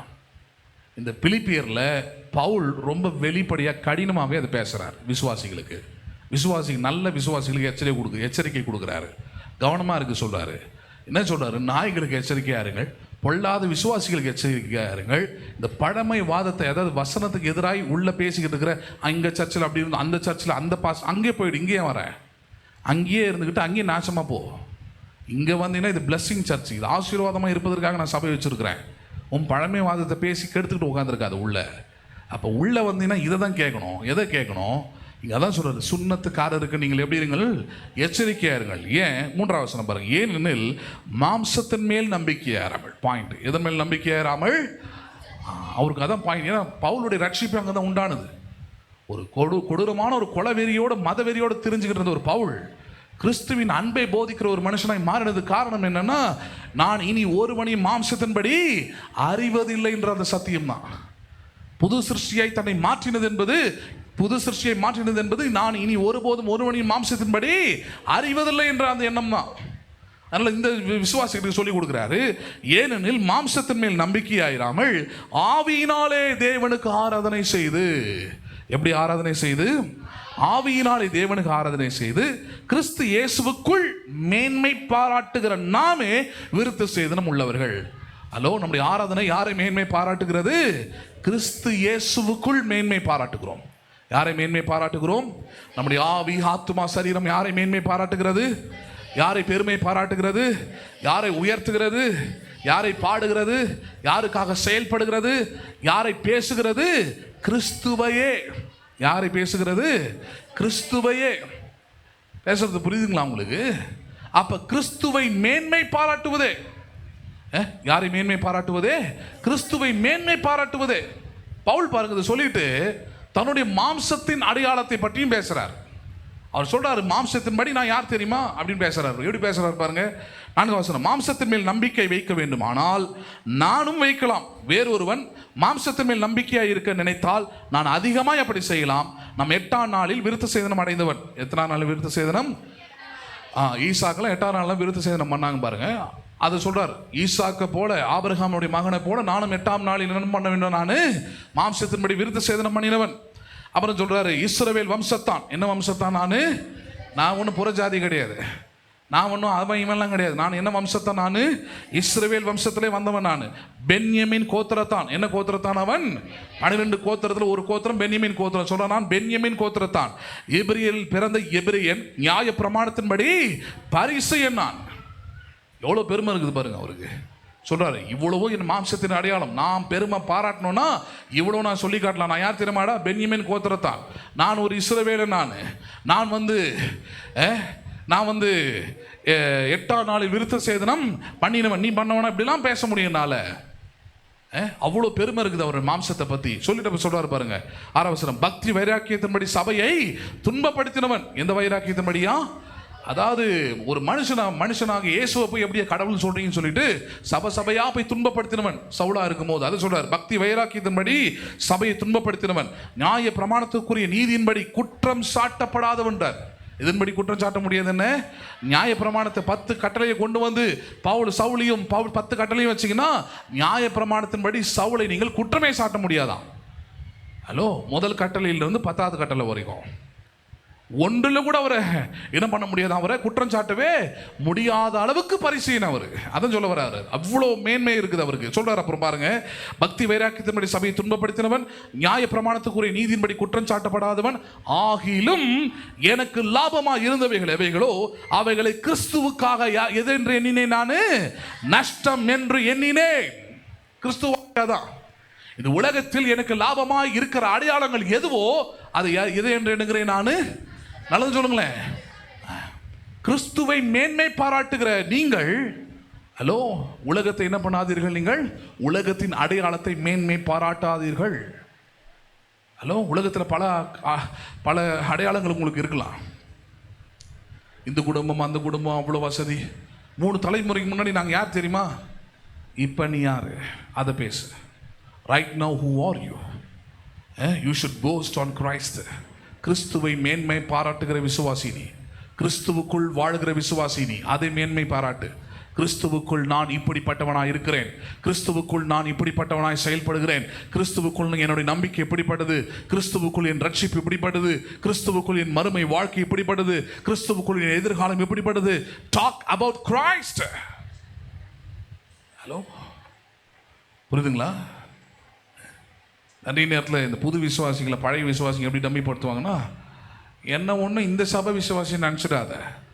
நான் எவ்வளோ பேர் சபையிலேருந்து திரும்ப இங்கே வந்தேன். ஹலோ, கட்டடத்தை சொல்லிக்கிட்டு இருக்கிறாங்க. ஹலோ, பவுல் தான் சொல்கிறாரு, நான் மேன்மை பாராட்டணும்னு நினச்சேன், உங்களை விட அதிகமாக மேன்மை பாராட்டலாம். ஏன்னா யாருக்குமே இந்த அடையாளம் இருக்காது. பென்யமின் கோத்திரத்தான், இஸ்ரவேல் வம்சத்தான், 8ஆம் நாள் விருத்த சேதனம் செய்தவன், நியாய பிரமாணத்தின்படி குற்றம் சாட்ட முடியாதவன் நான். இவ்வளோ மேன்மை இருந்தோம். இது எல்லாவற்றையும் கிறிஸ்துவுக்காக நஷ்டம் என்றும் குப்பை என்றும் எண்ணுகிறேன். ஃபார் கிரைஸ்ட், கிறிஸ்துவுக்குள் வாழ்வதற்காக, கிறிஸ்துவை என்னுடைய அடையாளமாக ஏற்றுக்கொள்ளும்படியாக, கிறிஸ்து சிருஷ்டியின் அனுபவத்தை நான் பெற்றுக்கொள்ளும்படியாக இவைகளை நஷ்டம் என்றும் குப்பை என்றும் எண்ணுகிறேன். 8ஆம் வசனம் பாருங்க. அது மாத்திரமல்ல, நான் கர்த்தராகிய இயேசுவை அறிகிற அறிவின் மேன்மைக்காக எல்லாவற்றையும் நஷ்டம் என்று எண்ணிக்கொண்டிருக்கிறேன். எதற்காக நஷ்டம் என்றாரா?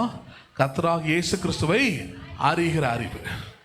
ஹலோ, இயேசு கிறிஸ்துவை அறிகிற அறிவை விட பெரிய அறிவு இந்த உலகத்தில் இல்லை. இயேசு கிறிஸ்துவை அறிகிற அறிவு தான் உங்களை சமாதானமாய் உங்கள் நாட்களை, உங்கள் வாரங்களை, உங்களுடைய ஆயுசை முடிக்க உதவி செய்யுங்க. பேசுறது புரியுதுங்களா உங்களுக்கு? ஏதோ போன வாரம் நான் பைபிள் ஸ்டடி அட்டன் பண்ணிட்டேன், போன வாரம் வந்து அந்த வசனத்தை கேட்டேன், அந்த சத்தியம் எனக்கு தெரியும். இந்த வாரம் தொழுது கொண்டாயா? இந்த வாரம் சத்தியத்தில் வளர்ந்தாயா? அதை குறித்த தாகம் அக்கறை எதுவும் ஒன்றுமே கிடையாது. அப்புறம் எப்படி வாழறது? அந்த சமாரிய ஸ்திரீ மாதிரி தான். எங்கள் பிதாக்கள் மலைகளிலே தொழுது கொண்டு வந்தார்கள், ஏற்கனவே எனக்கு 5, இப்போ 6வது, இப்போ இருக்கிறவங்க புரிச்சனே இல்லை. இந்த மாதிரி ஒரு கேவலமான ஒரு வாழ்க்கையை தான் வாழணும். மேன்மையான வாழ்க்கை வரவே வராது. ஏன் வராது? காரணம் இதுதான்.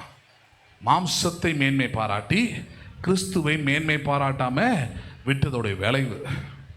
சொல்றாரு, கிறிஸ்துவை மேன்மை பாராட்டுவதற்காக, கிறிஸ்துவை மேன்மை பாராட்டுவது நிமித்தமாக எனக்கு எவைகளெல்லாம் லாபமாக இருந்ததோ அவைகளை கிறிஸ்துவை அறிகிற அறிவுக்காக எப்படி எண்ணுகிறேன்? நான் நஷ்டம் என்று எண்ணுகிறேன். To know Christ I have to leave this world. கிறிஸ்துவை அறிவதற்காக இந்த உலகத்தின் அடையாளங்களை நான் விட்டு கொடுக்க வேண்டியதாய் இருக்கிறது. Why we talk about Moses? மோசையை குறித்து ஏன் பேசிக்கிட்டு இருக்கிறோம்? மோசைக்கு இருந்த வாழ்க்கை என்ன, வசதி என்ன? 40 வயது வரைக்கும், பிறந்ததுலேருந்து 40 வயது வரைக்கும் அரண்மனையில் வாழ்ந்தவன். அடுத்த பார்வோன் அடுத்த ராஜா என்று அறியப்பட்டவன், அரியாசனத்தில் ஏற்றப்பட்டவன், சகல காரியங்களும் கற்றுக் கொடுக்கப்பட்டவனாக இருந்தான். சகல முறைமைகளும், எகிப்தின் முறைமைகளும் அவனுக்கு தெரிந்திருந்தது. பார்வோனுடைய குமாரத்தின் நேரடி மகனாகவே அவன் வளர்க்கப்பட்டான். நேரடி மகனாக இருக்கும்போது தான் பார்வனுடைய மகளை திருமணம் செய்யணும். திருமணம் செஞ்சு அடுத்த ராஜாவான் தான். அந்த நிலையில்தான் எபிரேயர் 11 சொல்கிறாரு, நான் தேவனுடைய பிள்ளைகளோடு சேர்ந்து துன்பம் அனுபவிப்பதையே தெரிந்து கொண்டு இனிமேல் வரும் பலன் மேல் என்ன பண்ணேன், நான் நோக்கமானேன். எதன் மேல் நோக்கமானேன்? நான் இனிமேல் வரும் பலன். கிறிஸ்து தான் அந்த பலன். கிறிஸ்துவின் வாழ்வு தான் அந்த பலன். நித்திய ஜீவன் தான் அந்த பலன். ஏதோ கல்யாணம் பண்ணிட்டு குழந்தை பேத்துட்டேன், இதெல்லாம் பலன் இல்லை.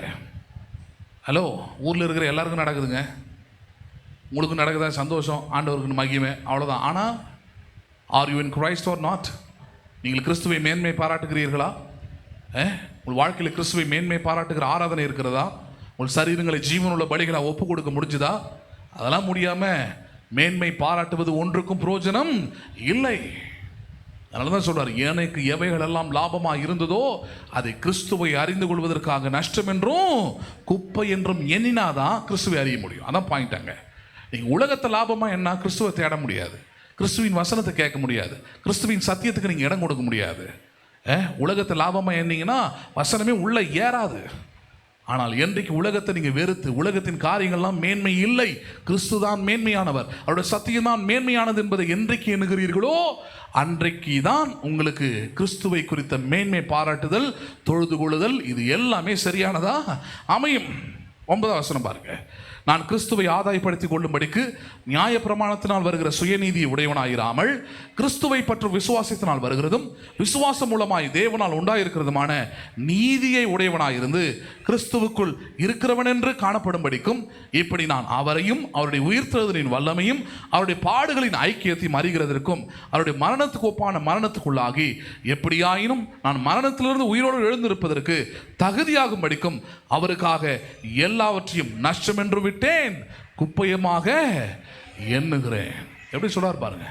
அவர் என்ன சொல்றாரு? இப்ப நான் கிறிஸ்துவோடைய பாடுகளோட ஐக்கியமாகணும், மரணத்துக்குள்ளாகணும், அவருடைய உயிர்த்தெழுதலின் வல்லமை எனக்குள்ள வெளிப்படணும், அதுக்காக மற்ற எல்லாவற்றையும் நஷ்டம் என்றும் குப்பை என்றும் எண்ணுகிறேன். அப்ப என்ன சொல்றாரு? Christ has to resemble on my life.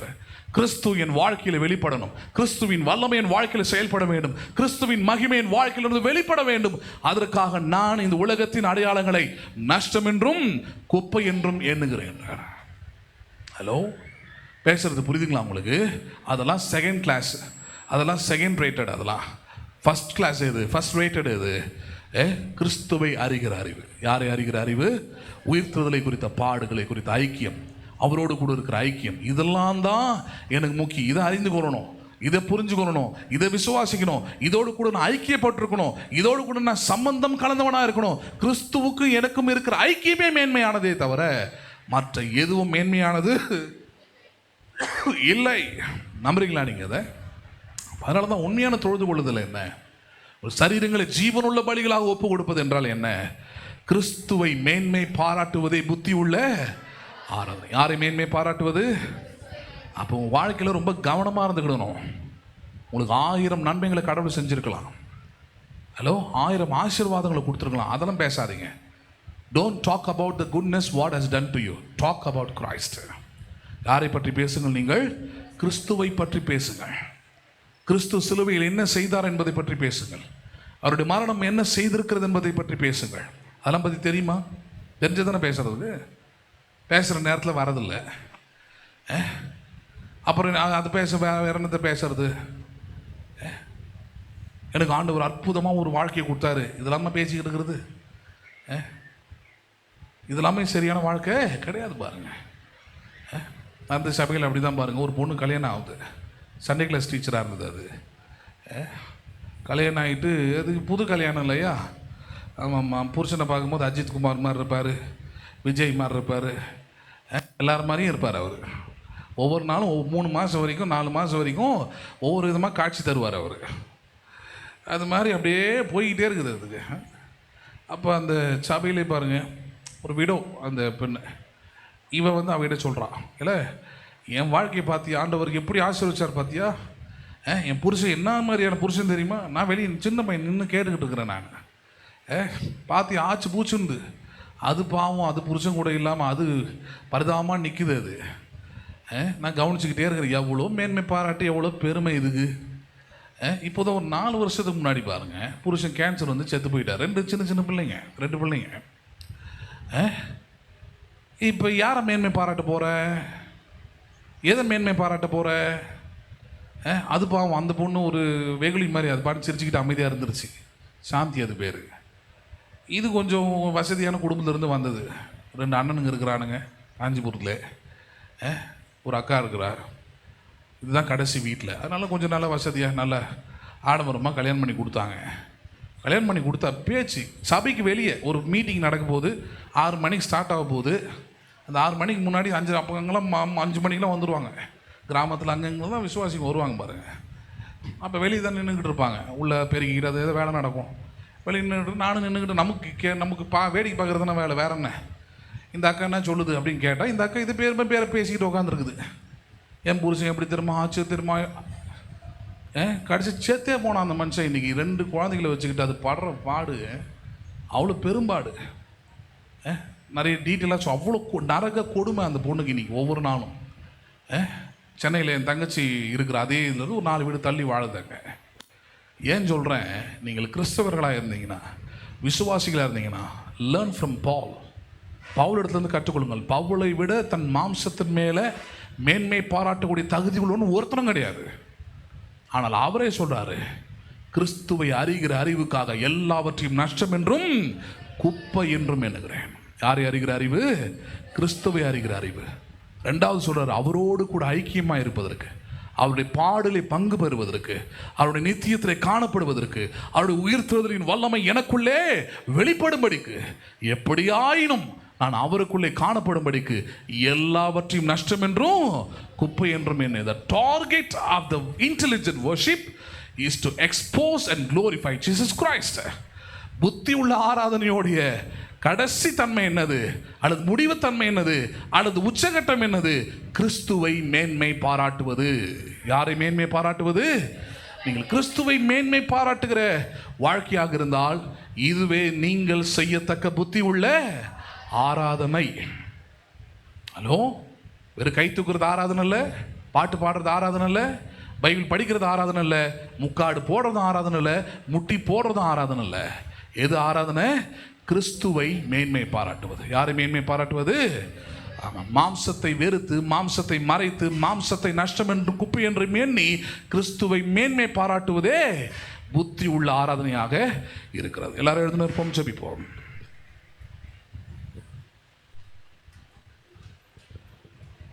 ஸ்தோத்திரிக்கிறோம் ஆண்டவரே, நாங்களும் ஸ்தோத்திரிக்கிறோம், ஸ்தோத்திரிக்கிறோம், ஸ்தோத்திரிக்கிறோம், ஸ்தோத்திரிக்கிறோம்.